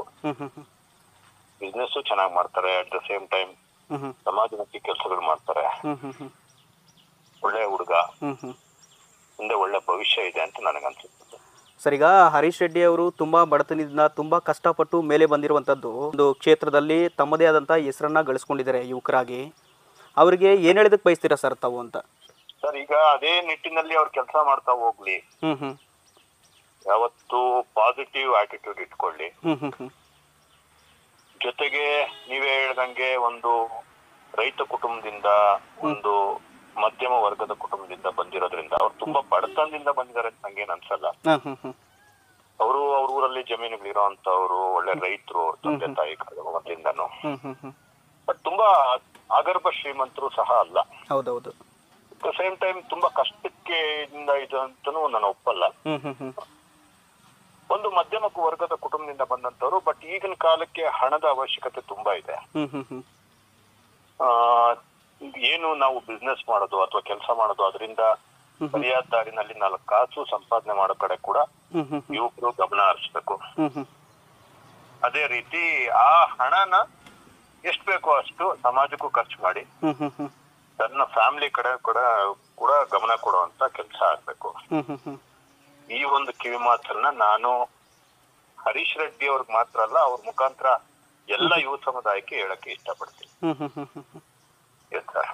ನಿಮ್ಮ ಬಗ್ಗೆ ಕೂಡ ಹರೀಶ್ ರೆಡ್ಡಿ ಅವರು ಒಳ್ಳೆಯ ಅಭಿಪ್ರಾಯವನ್ನ ವ್ಯಕ್ತಪಡಿಸ್ತಿದ್ದಾರೆ. ಇಂಥ ನಾಯಕರು ಬೇಕು ಸಮಾಜಕ್ಕೆ ಅನ್ನೋ ರೀತಿಯಲ್ಲಿ ಕೂಡ ಮಾತಾಡ್ತಿದ್ದಾರೆ ಸರ್. ಹರೀಶ್ ರೆಡ್ಡಿ ಅವರು ಈಗ ನನ್ನ ಸಹೋದರ ಸಮಾನರು. ನಾವು ಅವರು ಒಂದು ಒಳ್ಳೆ ಆತ್ಮೀಯ ಗೆಳೆತನ ಇಟ್ಕೊಂಡಿದೀವಿ. ಅದ್ರ ಜೊತೆಗೆ ಅವರು ಬರೀ ನನ್ನ ಬಗ್ಗೆ ಮಾತ್ರ ಅಲ್ಲ, ಎಲ್ಲಾ ನಾಯಕರು ಯಾರು ಸಮಾಜದ ಪರವಾಗಿ ಕೆಲಸ ಮಾಡ್ತಿದ್ದಾರೆ ಅವ್ರ ಪರವಾಗೆಲ್ಲಾನು ಅವ್ರು ಒಳ್ಳೆ ಅಭಿಪ್ರಾಯ ಇಟ್ಕೊಂಡಿರೋಂತ ಹುಡುಗ. ಏನೇನೋ ಹಾದಿ ಬೀದಿಯಲ್ಲಿ ಮಾತಾಡೋಂತ ಹುಡುಗ ಅಲ್ಲ. ಪ್ರದೀಪ್ ಈಶ್ವರ್ ಅವ್ರ ಬಗ್ಗೆನೂ ಅವ್ರಿಗೆ ಅಭಿಮಾನ ಇದೆ. ಸಂಸದರಾದ ಸುಧಾಕರ್ ಅವ್ರ ಬಗ್ಗೆ ಅವ್ರಿಗೆ, ಮತ್ತೆ ನಾನ್ ಅಬ್ಸರ್ವ್ ಮಾಡ್ದಂಗೆ ಮರಳುಕುಂಟೆ ಕೃಷ್ಣಮೂರ್ತಿ ಅವ್ರ ಪರವಾಗಿ ಅವ್ರು ತುಂಬಾ ಎಷ್ಟೋ ಸಲ ಅವ್ರ ಪರವಾಗಿ ಕೆಲಸ ಮಾಡೋದನ್ನ ನಾನು ನೋಡಿದ್ದೀನಿ. ಈಗ್ಲೂ ಅವ್ರ ಬಗ್ಗೆ ಅವ್ರು ತುಂಬಾ ಒಂದು ವಿಶ್ವಾಸನ ಇಟ್ಕೊಂಡಿದ್ದಾರೆ. ಎಸ್ಪೆಷಲಿ ಮರಳುಕುಂಟೆ ಕೃಷ್ಣಮೂರ್ತಿ ಅವ್ರ ಮೇಲೆ ಅವ್ರ ಜೊತೆ ಚೆನ್ನಾಗಿದ್ದಾರೆ. ಕೆ.ವಿ. ನಾಗರಾಜಣ್ಣ ಅವ್ರನ್ನ ತುಂಬಾ ಇಷ್ಟಪಟ್ಟು ಅವರ ಮುಂದಾಳತ್ವದಲ್ಲಿ ತಿಪ್ಪೇನಹಳ್ಳಿ ZP ಕ್ಷೇತ್ರನ ದೊಡ್ಡದಾಗಿ ಬೆಳೆಸ್ಬೇಕು ಅನ್ನೋ ಕನಸು ಇಟ್ಕೊಂಡಿದ್ದಾರೆ. ನವೀನ್ ಕಿರಣ್ ಅವ್ರನ್ನ ತುಂಬಾ ಇಷ್ಟಪಡ್ತಾರೆ ಅವರು. ಅದೇ ರೀತಿ ನನ್ನನ್ನು ಇಷ್ಟಪಡುವಂತ ವ್ಯಕ್ತಿತ್ವ, ದೊಡ್ಡ ಮನಸ್ಸಿರುವಂತ ಹುಡುಗ. ಓಕೆ ಸರ್, ಟೋಟಲಿ ಏನ್ ಹೇಳೋದಕ್ಕೆ ಬಯಸ್ತೀರಿ ಸಂದೀಪ್ ರೆಡ್ಡಿ ಅವರೇ ಅವರ ಕಾರ್ಯಕ್ಕೆ? ಒಳ್ಳೇದಾಗ್ಲಿ, ಅವ್ರಿಗೆ ದೇವರ ಆರೋಗ್ಯ, ಆಯುಷ್, ಐಶ್ವರ್ಯ ಎಲ್ಲ ಕೊಡ್ಲಿ. ಇದೇ ಒಳ್ಳೆ ಮನಸ್ಥಿತಿ ಇನ್ನೂ ದೊಡ್ಡದಾಗ್ತಾ ಹೋಗ್ಲಿ. ಅವ್ರಿಗೆ ಅವರಿಂದ ಅವ್ರ ಕುಟುಂಬಕ್ಕೆ ಮಾತ್ರ ಅಲ್ದಿರ ಸಮಾಜಕ್ಕೂ ಒಳ್ಳೇದಾಗ್ಲಿ. ನಾವೆಲ್ಲ ಜೊತೆಲಿರೋಣ ಇರೋಷ್ಟು ದಿವಸ ಅಂತ ಹೇಳಕ್ ಇಷ್ಟಪಡ್ತೀನಿ. ಥ್ಯಾಂಕ್ ಯು ಸಂದೀಪ್ ರೆಡ್ಡಿ ಅವರೇ. ನಮ್ಮ ನ್ಯೂಸ್ 27 ಕನ್ನಡ ವಿಶೇಷ ಸಂದರ್ಶನದಲ್ಲಿ ಹರೀಶ್ ರೆಡ್ಡಿ ಅವ್ರ ಬಗ್ಗೆ ನಿಮ್ಮ ಅಭಿಪ್ರಾಯವನ್ನು ಹಂಚಿಕೊಂಡಿದ್ದಕ್ಕೆ ಥ್ಯಾಂಕ್ ಯು ಸೋ ಮಚ್. ನಮಸ್ಕಾರ ಸರ್. ಮತ್ತು ಆನೆ ಮಾಡ್ಕೊತರು ಹೊಸಮಪ್ಪನ కొల్లేరు పంచాయతీ హరీష్ బాగా మాకు బాగా సపోర్ట్ చేసినాడు. నా బామ్మర్దికి హాస్పిటల్కి దుడ్లు ఇప్పించినాడు. నా కూతురికి పెండ్లకి దుడ్లు ఇచ్చినాడు. మా ఊర్లో పెళ్ళిళ్ళకి అంతా దుడ్లు ఇచ్చినాడు. అందరికీ బాగా సపోర్ట్ చేస్తున్నాడు. ಒಳ್ಳೆ ಮನುಷ್ಯ, బాగా సపోర్ట్ చేస్తారు సార్. ನಮ್ಮ ಹೆಸರು ಹರೀಶ್ ಅಂತ, ಕವರ್ನಹಳ್ಳಿ. ನಮ್ಮ ಹರೀಶ್ ರೆಡ್ಡಿ ಅವರು ನಾವಿಬ್ಬರು ಒಂದೇ ಕ್ಲಾಸ್ಮೇಟು. SLCಯಿಂದ 2nd PUC ಒಂದೇ ಜೊತೆಲಿ ಓದಿದ್ದೀರಿ. ಗೊಲ್ಲಳ್ಳಿ ಅಂತ ಗ್ರಾಮದಲ್ಲಿ ಓದಿದ್ದೀವಿ. ಆದರೆ ಹರೀಶ್ ರೆಡ್ಡಿ ಅವರು SLCಯಿಂದ PUC ಯಾರಾದರೂ ಬಡ ಬಗ್ಗರು ಯಾರಾದರೂ ಕಂಡ್ರೆ ಅಯ್ಯೋ ಅಂತ ಇದ್ದರು. ಆವತ್ತಿಂದನೂ ಈ ಬಡವರಿಗೆ ನಾನು ಏನಾದರೂ ಸಹಾಯ ಮಾಡಬೇಕು ಅಂತೇಳ್ಬಿಟ್ಟು ಆವಾಗಿಂದನೇ ಅವರು ಮನಸ್ಸಲ್ಲಿ ತಗೊಂಡು ಈಗ ಒಳ್ಳೆ ಸಹಾಯ ಮಾಡ್ತಾಯಿದ್ದಾರೆ ಅಂತ ನಮ್ಮ ಹರೀಶ್ ರೆಡ್ಡಿ ಅವರಿಗೆ, ಅಂಥವ್ರಿಗೆ ಒಳ್ಳೆ ಸ್ನೇಹಿತ ಆಗಿರೋದಕ್ಕೆ ನನಗೆ ಒಳ್ಳೆ ಹೆಮ್ಮೆ ಇದೆ. ಅವರು ಇನ್ನು ಮುಂದೆ ಅನೇಕ ಸಮಾಜ ಸೇವೆ ಎಲ್ಲ ಮಾಡಲಿ ಅಂತೇಳ್ಬಿಟ್ಟು ಆಶಿಸ್ತಾ ಇದ್ದೀನಿ ಸರ್. ಸುನಾಥ್ ಕುಮಾರ್ ಅಂತ, ಆಲ್ಗುರ್ಗಿ ಪಂಚಾಯತಿ. ನಾವು ಈ ಥರ 3 ಬೋರ್ ಹಾಕ್ಸಿದ್ರೆ 3 ಬೋರ್ ಹಾಕ್ಸಿ ಫೈಲ್ ಆಗಿತ್ತು. ನಮ್ಮ ಮಕ್ಕಳಿಗೆ ಎಜುಕೇಷನ್ಗೋಸ್ಕರ ಏನಪ್ಪ ಮಾಡೋದು ಅಂತ ಯೋಚನೆ ಮಾಡಿದೆ. ಕಷ್ಟ ಜೀವನದಲ್ಲಿ ಏನು ಮಾಡಬೇಕು ಅಂತ ದಿಕ್ತು ಸರ್. ಆ ಟೈಮಲ್ಲಿ ಹರೀಶ್ ರೆಡ್ಡಿ ಅವ್ರಿಗೆ ಹೇಳಿದ್ದಾರೆ, ನನ್ನ ಮಕ್ಕಳ ಜೀವನ ಮಾಡೋಕ್ಕೆ ಈ ಥರ ಮಕ್ಕಳ ವಿದ್ಯಾಭ್ಯಾಸಕ್ಕೆ ಏನೋ ಸಹಾಯ ಮಾಡಬೇಕು ಅಂತ ಕೇಳಿದಾಗ ಅವ್ರು ಬಂದು ಈ ಥರ ನಮಗೆ ಮಕ್ಕಳಿಗೆ ಈ ವರ್ಷದ ಫೀಸು ಒರೆಸ್ಕೊಂಡಿದ್ದಾರೆ. ಅಧಿಕಾರ ಇಲ್ಲ ಅಂದರೆ ಇಷ್ಟು ಸಹಾಯ ಮಾಡ್ತಾ ಇದ್ದಾರೆ ಅಂದರೆ ಅವರು ಅಧಿಕಾರ ಬಂದರೆ ಯಾರಿಗೂ ಅನುಕೂಲ ಮಾಡ್ತಾರೆ ಜನಗಳಿಗೆಲ್ಲ ಅಂತ ನಮ್ಗೆ ಆಸೆ ಸರ್. ಹರೀಶ್ ರೆಡ್ಡಿ ಅವರು ಬೇಕಿಂತ ನಾಯಕರು ಬೇಕು ಅಂತ ನಮ್ಗೆ ಆಸೆ ಸರ್. ಹರೀಶ್ ರೆಡ್ಡಿ ಅವರು ರಾಜಕಾರಣದಲ್ಲಿ ತುಂಬ ಆಸೆ ಆಕಾಂಕ್ಷೆಗಳನ್ನು ಇಟ್ಕೊಂಡಿದ್ದಾರೆ. ನಿಮ್ಮ ಅಭಿಮಾನಿಗಳು ಕೂಡ ಹೇಳ್ತಿದ್ರು, ಹರೀಶ್ ರೆಡ್ಡಿ ಅವರಂಥ ನಾಯಕರು ಬೇಕು, ನಮಗೆ ತಿಪ್ಪೇನಹಳ್ಳಿ ಕ್ಷೇತ್ರಕ್ಕೆ ಏನಾದರೂ ಅವಕಾಶ ಮಾಡಿಕೊಟ್ರೆ ನಾವು ಗೆಲ್ಸ್ಕೊಳ್ಳೋಂಥ ಕೆಲಸ ಮಾಡ್ತೀವಿ ಅಂತ ಹೇಳ್ತಿದ್ರಿ. ನಿಮ್ಮ ಅಭಿಮಾನಿಗಳು ಹೇಳ್ತಿದ್ರು, ನಿಮ್ಮಿಂದ ಸಹಾಯ ಪಡೆದಿರುವಂಥವರು ಹೇಳ್ತಿದ್ರು ಇಷ್ಟೊತ್ತು. ನೀವು ತಿಪ್ಪೇನಹಳ್ಳಿ ಕ್ಷೇತ್ರಕ್ಕೆ ಒಂದು ವೇಳೆ ನಿಮಗೆ ಟಿಕೆಟ್ ಕೊಟ್ಟರೆ ಯಾಕೆ ಹರೀಶ್ ರೆಡ್ಡಿ ಅವರಿಗೆ ಮತ ಕೊಡಬೇಕು ಜನಗಳು ಅಂತ, ಏನು ನಿಮ್ಮ ಕೊಡುಗೆ ಸಮಾಜಕ್ಕೆ? ಸರ್, ಈಗ ಅನೇಕ ಸಾಮಾಜಿಕ ಕಾರ್ಯಕ್ರಮಗಳನ್ನು ನಾನು ಮಾಡ್ಕೊಂಡು ಬಂದಿದ್ದೀನಿ. ಸಮಾಜಕ್ಕೆ, ಜನಕ್ಕೆ, ಬಡವರಿಗೆ ನನ್ನದೇ ಆದಂಥ ಕೊಡುಗೆ ಇದೆ. ಎಲ್ಲನೂ ಕೂಡ ನಾವು ಇತ್ತೀಚೆಗೆ ಮೀಡಿಯಾ ಒಂದು ನಮ್ಮ ಕೆಲಸ ಕಾರ್ಯಗಳಲ್ಲಿ ನಾವು ಮಾಡೋ ಅಭಿವೃದ್ಧಿಗಳಲ್ಲಿ ಒಂದು ಅವಿಭಾಜ್ಯ ಅಂಗ ಆಗಿದೆ. ಇದನ್ನು ನೀವು ಪ್ರದರ್ಶನ ಮಾಡ್ತಾ ಇದ್ದೀರಿ. ಇದಕ್ಕೂ ಮುಂಚೆ ಸೋಷಿಯಲ್ ಮೀಡಿಯಾ ಏನು ಅತಿ ಹೆಚ್ಚು ಆಕ್ಟಿವ್ ಇರಲಿಲ್ಲ, ನಮ್ಮ ಭಾಗದಲ್ಲಿ ಇರಲಿಲ್ಲ, ನಮಗೂ ಕೂಡ ಅದರ ಬಗ್ಗೆ ಅವಗಾಹನ ಇರಲಿಲ್ಲ. ಈಗ ನೀವು ಸಂದರ್ಶನ ಮಾಡಿರೋದ್ರ ಪ್ರಕಾರ ನಾವು ಎಷ್ಟು ಸಮಾಜ ಕಾರ್ಯಕ್ರಮ ಮಾಡಿದ್ದೀವಿ, ಎಷ್ಟು ಸಮಾಜ ಸೇವೆ ಮಾಡಿದ್ದೀವಿ ಅಂತ ನಿಮಗೆ ಗೊತ್ತಿದೆ. ಅದನ್ನು ಹೊರತುಪಡಿಸಿ ಹರೀಶ್ ರೆಡ್ಡಿ ಅವ್ರಿಗೆ ಯಾಕೆ ಮತ ಕೊಡಬೇಕು ಅಂದರೆ, ನನ್ನ ಕೈಲಾದ ಮಾತ್ರ ನನ್ನ ಕಷ್ಟಪಟ್ಟು ನಾನು ಏನು ಸಂಪಾದನೆ ಮಾಡಿದ್ದೀನಿ ಅದರಲ್ಲಿ ನಾನು ಸಹಾಯ ಮಾಡ್ತಾ ಇದ್ದೀನಿ. ಒಂದು ಬಡತನಕ್ಕೋಸ್ಕರ ಸಹಾಯ ಮಾಡ್ಬೋದು, ಒಂದು ಇದಕ್ಕೋಸ್ಕರ ಸಹಾಯ. ನಾನು ತಿಪ್ಪೇನಹಳ್ಳಿ ZP ಕ್ಷೇತ್ರದಲ್ಲಿ ಹಿಂದುಳಿದ ವರ್ಗದ ಜನ ಇರೋದ್ರಿಂದ, ಬಡವರು ಇರೋದ್ರಿಂದ ನನಗೆ ಅಂಬೇಡ್ಕರ್ ಸಿದ್ಧಾಂತ ಭಾಳ ಇಷ್ಟ ಆಗ್ತದೆ. ನಾವು ಏನೇ ಒಂದು ಕೆಲಸ ಮಾಡಬೇಕಂದ್ರೆ ಒಂದು ಅಧಿಕಾರ ಇದ್ದಾಗ ಮಾತ್ರ ಅದನ್ನು ನಾವು ನಿರ್ಮೂಲನೆ ಮಾಡೋಕ್ಕೆ ಸಾಧ್ಯ. ಬಡತನ ಇರ್ಬೋದು, ಒಂದು ಉದ್ಯೋಗ ಸೃಷ್ಟಿ ಮಾಡ್ಬೋದು ಇರ್ಬೋದು, ಒಂದು ಸಮಾಜ ಸೇವೆ ಇರ್ಬೋದು. ಅದಕ್ಕೋಸ್ಕರ ನಾನು ಇಷ್ಟು ವರ್ಷನೂ ನಾನು ಒಂದು ಹೆಜ್ಜೆ ಇಲ್ಲಿವರೆಗೂ ಇಟ್ಟಿದ್ದೀನಿ. ಇನ್ನೊಂದು ಹೆಜ್ಜೆ ಅಲ್ಲಿಗಿಡಕ್ಕೆ ನನಗೆ ಜನ ಅವಕಾಶ ಮಾಡಿಕೊಡ್ಬೇಕು. ನಾನು ಅವ್ರ ಸೇವೆ ನಿರಂತರ ಮಾಡೋದಕ್ಕೆ ನಾನು ಸದಾ ಸಿದ್ಧ ಇದ್ದೀನಿ ಅಂತ ಈ ಮೂಲಕ ಹೇಳಕ್ಕೆ ಇಷ್ಟಪಡ್ತೀನಿ. BJP ಮುಖಂಡರ ಮಗನಿಗೆ ಒಬ್ಬನಿಗೆ ಕೊಡಬೇಕು ಅಂತ ಹೇಳ್ಬಿಟ್ಟು ಲಾಬಿ ಕೂಡ ನಡೀತಿದೆ. ಒಂದು ವೇಳೆ ನಿಮಗೆ ಟಿಕೆಟ್ ಸಿಗ್ಲಿಲ್ಲ ಅಂದ್ರೆ ಪಕ್ಷದಲ್ಲಿ ಮುಂದಿನ ನಿರ್ಧಾರ ಏನು ನಿಮ್ದು ಅಂತ? ಸರ್, BJP ಮುಖಂಡರು ಯಾರು ಅಂತ ಗೊತ್ತಿಲ್ಲ. ಒಂದು ಚುನಾವಣೆ ಬಂದಾಗ ಅನೇಕ ಜನ ಆಕಾಂಕ್ಷಿಗಳಿರ್ತಾರೆ, ಅವ್ರಿಗೂ ಕೂಡ ಒಂದು ಆಸೆ ಇರ್ತದೆ, ಆಸಕ್ತಿ ಇರ್ತದೆ. ನಾನು ಕೂಡ ಅದರಲ್ಲಿ ಒಬ್ಬನು. ಯಾರೇ ಆಕಾಂಕ್ಷಿಗಳಿದ್ರು, ಯಾರೇ ಒಬ್ಬರು ಮುಂದಾಳತ್ವ ವಹಿಸ್ಕೊಂಡಿದ್ರು ಕೂಡ ಅವ್ರನ್ನೂ ಕೂಡ ಮನವೊಲೈಸೋ ಕೆಲಸ ನಾವು ಮಾಡ್ತೀವಿ. ಅವ್ರ ಜೊತೆ ನಾವು ವಿಶ್ವಾಸ ಗಳಿಸುವಂತ ಕೆಲಸ ಮಾಡ್ತೀವಿ. ನಾವು ಒಂದು ನಿರ್ಧಾರ ತಗೊಂಡಿದ್ವಿ, ಆ ನಿರ್ಧಾರಕ್ಕೆ ಅವ್ರ ಜೊತೆನೆ ಅವ್ರನ್ನೂ ಕೂಡ ನಮ್ಮ ಜೊತೆ ಕೈ ಜೋಡಿಸ್ಕೊಂಡು ಕೆಲಸ ಮಾಡೋಂಥ ಕೆಲಸ ಮಾಡ್ತೀವಿ ಸರ್. ಕ್ಷೇತ್ರದ ಜನರ ಜೊತೆ ಯಾವ ರೀತಿ ಸಂಪರ್ಕ ಇದೆ ನಿಮಗೆ ಅಂತ? ಸರ್, ನನಗೆ ಈಗ ರಾತ್ರಿ 2 ಗಂಟೆಯಲ್ಲಿ ಫೋನ್ ಮಾಡಲಿ, 3 ಗಂಟೆಯಲ್ಲಿ ಮಾಡಲಿ, ಸಮಯನೇ ಇಲ್ಲ ಸರ್ ನಂದು. ಯಾವ ಟೈಮಲ್ಲಿ ಫೋನ್ ಮಾಡಿದ್ರು ನಾನು ಅವ್ರಿಗೆ ಅತಿ ಹತ್ತಿರದಲ್ಲಿ, ಒಂದು ಅಪ್ಪಿ ದೂರ ಇದ್ರೆ ಒಂದೋಯ್ತು, ಇಡೀ ನಮ್ಮ ಚಿಕ್ಕಬಳ್ಳಾಪುರ ಭಾಗದಲ್ಲಿ ಎಲ್ಲಾದ್ರೂ ಇರ್ಲಿ, ನಮ್ಮ ತಿಪ್ಪೇನಹಳ್ಳಿ ಕ್ಷೇತ್ರನೇ ಅಂತಲ್ಲ, ಇಡೀ ನಮ್ಮ ಚಿಕ್ಕಬಳ್ಳಾಪುರ ತಾಲೂಕು ಯಾವ ಊರಿನವರಾದ್ರೂ ಏನೇ ಕಷ್ಟ ಬಂದು ನನಗೆ ಫೋನ್ ಮಾಡಿದ್ರೆ ನನ್ನ ಕೈಯಲ್ಲಾದಂಥ ಶಕ್ತಿ ಅವ್ರಿಗೆ ನಾನು ತುಂಬಾ ಅಂತ ಕೆಲಸ ಮಾಡ್ತಾ ಇದ್ದೀನಿ. ಇತ್ತೀಚೆಗೆ ನಮ್ಮ ಮಾವಲ್ಗುರ್ಗಿ ಗ್ರಾಮದಲ್ಲಿ ಒಂದು ಆಕ್ಸಿಡೆಂಟ್ ಆಯ್ತು, 3 ಚಿಕ್ಕ ಮಕ್ಕಳು ತೀರೋದ್ರು. ಅವತ್ತು ಇಡೀ ರಾತ್ರಿ ಎಲ್ಲ ನಾವು ರಾತ್ರಿ ಆಕ್ಸಿಡೆಂಟ್ ಆಗಿ ನನ್ನ ಸ್ನೇಹಿತನ ಅಕ್ಕನ ಮಗ ಒಬ್ಬ ತೀರೋದ, ರವಿ ಅಂತ, ಅವ್ರ ಅಕ್ಕನ ಮಗ ತೀರೋದ. ಆವಾಗ ನಾನು ಇಡೀ ರಾತ್ರಿ ಎಲ್ಲ ನಮ್ಮ ನಾಯಕರಾದಂಥ ಸನ್ಮಾನ್ಯ ಡಾಕ್ಟರ್ ಕೆ ಸುಧಾಕರ್ ಅಣ್ಣವರು ಕೂಡ SP ಅವ್ರಿಗೆ ಕರೆ ಮಾಡಿ ಸ್ಥಳ ವೀಕ್ಷಣೆ ಮಾಡಿ ಏನು ಈ ಅನಾಹುತಕ್ಕೆ ಕಾರಣ ಅಂತೇಳಿ ಅದರಲ್ಲಿ ಅವರೂ ಕೂಡ ಭಾಗಿಯಾಗಿ, ಮಾನ್ಯ ಶಾಸಕರು ಪ್ರದೀಪ್ ಈಶ್ವರ್ ಅವರು ಆಂಬುಲೆನ್ಸ್ ಕಳಿಸಿ, ನಮ್ಮ ನಾಯಕರಾದಂಥ ಸಂದೀಪ್ ರೆಡ್ಡಿ ಅಣ್ಣವರು ಅವ್ರಿಗೆ ಹಣದ ಸಹಾಯ ಮಾಡಿ ಇಷ್ಟೂ ಕೆಲಸ ಮಾಡೋಕ್ಕೆ ನಾನು ನನ್ನದೇ ಆದಂಥ ಶ್ರಮ ಶಕ್ತಿಯನ್ನು ವಹಿಸಿದ್ದೀನಿ ಸರ್. ಈಗ ತಾವು ವ್ಯಕ್ತಿ ಪರಣ, ಪಕ್ಷದ ಪರಣ ಯಾಕೆ ಈ ಪ್ರಶ್ನೆ ಕೇಳ್ತೀನಿ ಅಂದರೆ, ಮೊದಲು ನೀವು ಕಾಂಗ್ರೆಸ್ ಪಕ್ಷದಲ್ಲಿದ್ದರೆ ಮತ್ತೆ BJP ಪಕ್ಷಕ್ಕೆ ಬಂದಿದ್ದೀರಿ, ಸುಧಾಕರ್ ಜೊತೆಯಲ್ಲಿದ್ರಿ, ಈಗ ಸಂದೀಪ್ ರೆಡ್ಡಿ ಅವ್ರ ಜೊತೆಯಲ್ಲಿ ಗುರುತಿಸ್ಕೊಂಡಿದ್ದೀರಿ. ಹಂಗಾಗಿ ನೀವು ವ್ಯಕ್ತಿ ಪರಣ, ಪಕ್ಷದ ಪರಣ ಅಂತ? ಸರ್, ನನಗೆ ರಾಜಕೀಯದಲ್ಲಿ ಮಾತ್ರ, ಬೇರೆ ವಿಚಾರ ಬಂದಾಗ ಯಾವುದೇ ಪಕ್ಷ, ಯಾವುದೇ ನಾಯಕರು ಒಳ್ಳೆ ಕೆಲಸ ಮಾಡಿದ್ರೆ ಅವ್ರ ಬಗ್ಗೆ ನನಗೆ ಒಳ್ಳೆ ಅಭಿಪ್ರಾಯ ಇರ್ತದೆ. ಮೊದಲನೇದಾಗಿ ರಾಜಕೀಯಕ್ಕೆ ನಾನು ಒಂದು ಗುರುತು, ಒಂದು ಹೆಸರು, ಇನ್ನೊಂದು ಮತ್ತೊಂದು ನನಗೆ ಸಮಾಜದಲ್ಲಿ ಎಲ್ಲ ನಾಯಕರಲ್ಲಿ ಬರಬೇಕು ಅಂದರೆ ನಮ್ಮ ನಾಯಕರಾದಂಥ ಡಾಕ್ಟರ್ ಕೆ ಸುಧಾಕರ್ ಅಣ್ಣವರೇ ಮೂಲ ಕಾರಣ. ಅವರಿಂದ ನಾವು ಇವತ್ತು ಸಮಾಜದಲ್ಲಿ ಒಂದು ಗುರುತು, ಒಂದು ಹೆಸರನ್ನ ಪಡೆದಿದ್ದೀವಿ. ಅದೇ at the same time Sandeep Reddy ಅಣ್ಣವ್ರ ಬಗ್ಗೆ ಯಾಕೆ ನನಗೆ ಇಷ್ಟ ಅಭಿಮಾನ ಅಂದರೆ, ಯಾರೇ ಬಡವರು ಬರಲಿ, ಯಾರೇ ಅವ್ರ ಕಷ್ಟ ಅಂತ ಬರಲಿ, ಆ ಪುಣ್ಯಾತ್ಮನು ಯಾವ ಜನ್ಮದ ಪುಣ್ಯನೋ ಏನೋ ಗೊತ್ತಿಲ್ಲ, ಇವತ್ತು ಅವ್ರ ಬಾಯಲ್ಲಿ ಇಲ್ಲ ಅನ್ನೋ ಪದ ನಾನು ಇದುವರೆಗೂ ಕೇಳೇ ಇಲ್ಲ, ಇದುವರೆಗೂ ಮುಂದೆ ಏನೋ ಗೊತ್ತಿಲ್ಲ. ಹಂಗಾಗಿ ಅವರು ಅಂದರೆ ಇಷ್ಟ, ಇವರು ಅಂದರೂ ಕೂಡ ಇಷ್ಟ. ಹಂಗಾಗಿ ನಾನು ಇಬ್ಬರ ಬಗ್ಗೆನೂ ಒಳ್ಳೆ ಅಭಿಪ್ರಾಯ ಇದೆ. ಇಬ್ಬರು ಕೂಡ ಮುಂಚಿನ ನಾಯಕರಿದ್ದಾರೆ, ಅವರು ಕೂಡ ಒಳ್ಳೆ ಅಧಿಕಾರವನ್ನು ಅಲಂಕರಿಸಿದ್ದಾರೆ ನಮ್ಮ ನಾಯಕರಾದಂಥ ಡಾಕ್ಟರ್ ಕೆ ಸುಧಾಕರ್ ಅವರು. ಭಗವಂತನ ಅದೇ ರೀತಿ ಸಂದೀಪ್ ಅಣ್ಣವ್ರು ಕೂಡ ಒಳ್ಳೆ ಅಧಿಕಾರ ಸಿಗ್ಲಿ ಅಂತ ನಾನು ಈ ಸಮಯದಲ್ಲಿ ಹೇಳಕ್ಕೆ ಇಚ್ಛೆ ಪಡ್ತೀನಿ. ಈಗ ಪಕ್ಷ ನೋಡಿ, ಎಲ್ಲ ವ್ಯಕ್ತಿತ್ವ ನೋಡಿ ಜೊತೆಲಿದ್ದೀರಿ ಅಂತ ಹೇಳ್ತಿದ್ರಿ ನೀವು? ಹೌದು ಸರ್. ಯಾವುದೇ ಪಕ್ಷನ ಪೂಜೆ ಮಾಡಲ್ಲ. ಅದೇ ರೀತಿ ವ್ಯಕ್ತಿನ ಯಾರು ಯಾವುದೇ ಪಕ್ಷದ ನಾಯಕರಿದ್ರು ಕೂಡ ಒಳ್ಳೆ ಕೆಲಸ ಮಾಡಿದ್ರೆ ಅವ್ರ ಬಗ್ಗೆ ಒಳ್ಳೆ ಅಭಿಪ್ರಾಯವನ್ನು ವ್ಯಕ್ತಪಡಿಸ್ತೀನಿ. ಸಂದೀಪ್ ರೆಡ್ಡಿ ಅವರು ಕೂಡ ದೀನದಲಿತರು, ಬಡವರು ಅಂದ್ರೆ ತುಂಬಾ ಮಿಡಿಯುತ್ತೆ ಅವರ ಮನಸ್ಸು. ಅವರ ಹಾದಿಯಾಗೆ ನೀವು ಕೂಡ ದೀನದಲಿತರ ಬಡವರ ಪರವಾಗಿ ಇದ್ದೀರಿ. ಅವ್ರಿಗೆ ಕಷ್ಟ ಸುಖ ಅಂದರೆ ಅವ್ರ ಜೊತೆಯಲ್ಲಿ ನಿಲ್ಲುವಂಥ ಕೆಲಸ ಮಾಡ್ತೀರಿ. ಯಾಕೆ ಅವ್ರ ಮೇಲೆ ಅಷ್ಟು ಪ್ರೀತಿ ಅಭಿಮಾನ ನಿಮಗೆ ಅಂತ? ಸರ್, ಬಡವ್ರಿಗೆ ಗೊತ್ತು ಸರ್ ಬಡವ್ರ ಕಷ್ಟ. ಹಂಗಾಗಿ ನಾನು ಬಡವ್ರ ಪರ ನಿಲ್ಲ ಕೆಲಸ ಮಾಡ್ತೀನಿ. ಬಡತನ ಸರ್ ಜೀವನದಲ್ಲಿ ಎರಡನ್ನ ನಾವು ಕಲಿಬೇಕು ಸರ್. ಬಡತನ ಬೇರೆ, ದರಿದ್ರ ಬೇರೆ. ಬಡತನ ಬೆಳಿಗ್ಗೆ ಎದ್ದು ಯಾವುದೋ ಒಂದು ರೀತಿ ₹1 ಸಂಪಾದನೆ ಮಾಡಿ ಹೆಂಡತಿ ಮಕ್ಕಳು ಮನೆ ಕುಟುಂಬನ ನೋಡ್ಕೊಳ್ಬೇಕು ಅನ್ನೋದು ಬಡತನ ಸರ್. ದರಿದ್ರ ಅವನು ಎಷ್ಟೇ ದುಡಿದ್ರೂ ಚೆನ್ನಾಗಲ್ಲ. ದರಿದ್ರ ಬೇರೆ, ಬಡತನ ಬೇರೆ. ಯಾವತ್ತು ಬಡತನನ ಪ್ರೀತಿ ಮಾಡೋನು ಯಾವತ್ತು ದರಿದ್ರನ ಆಗಲ್ಲ ಸರ್.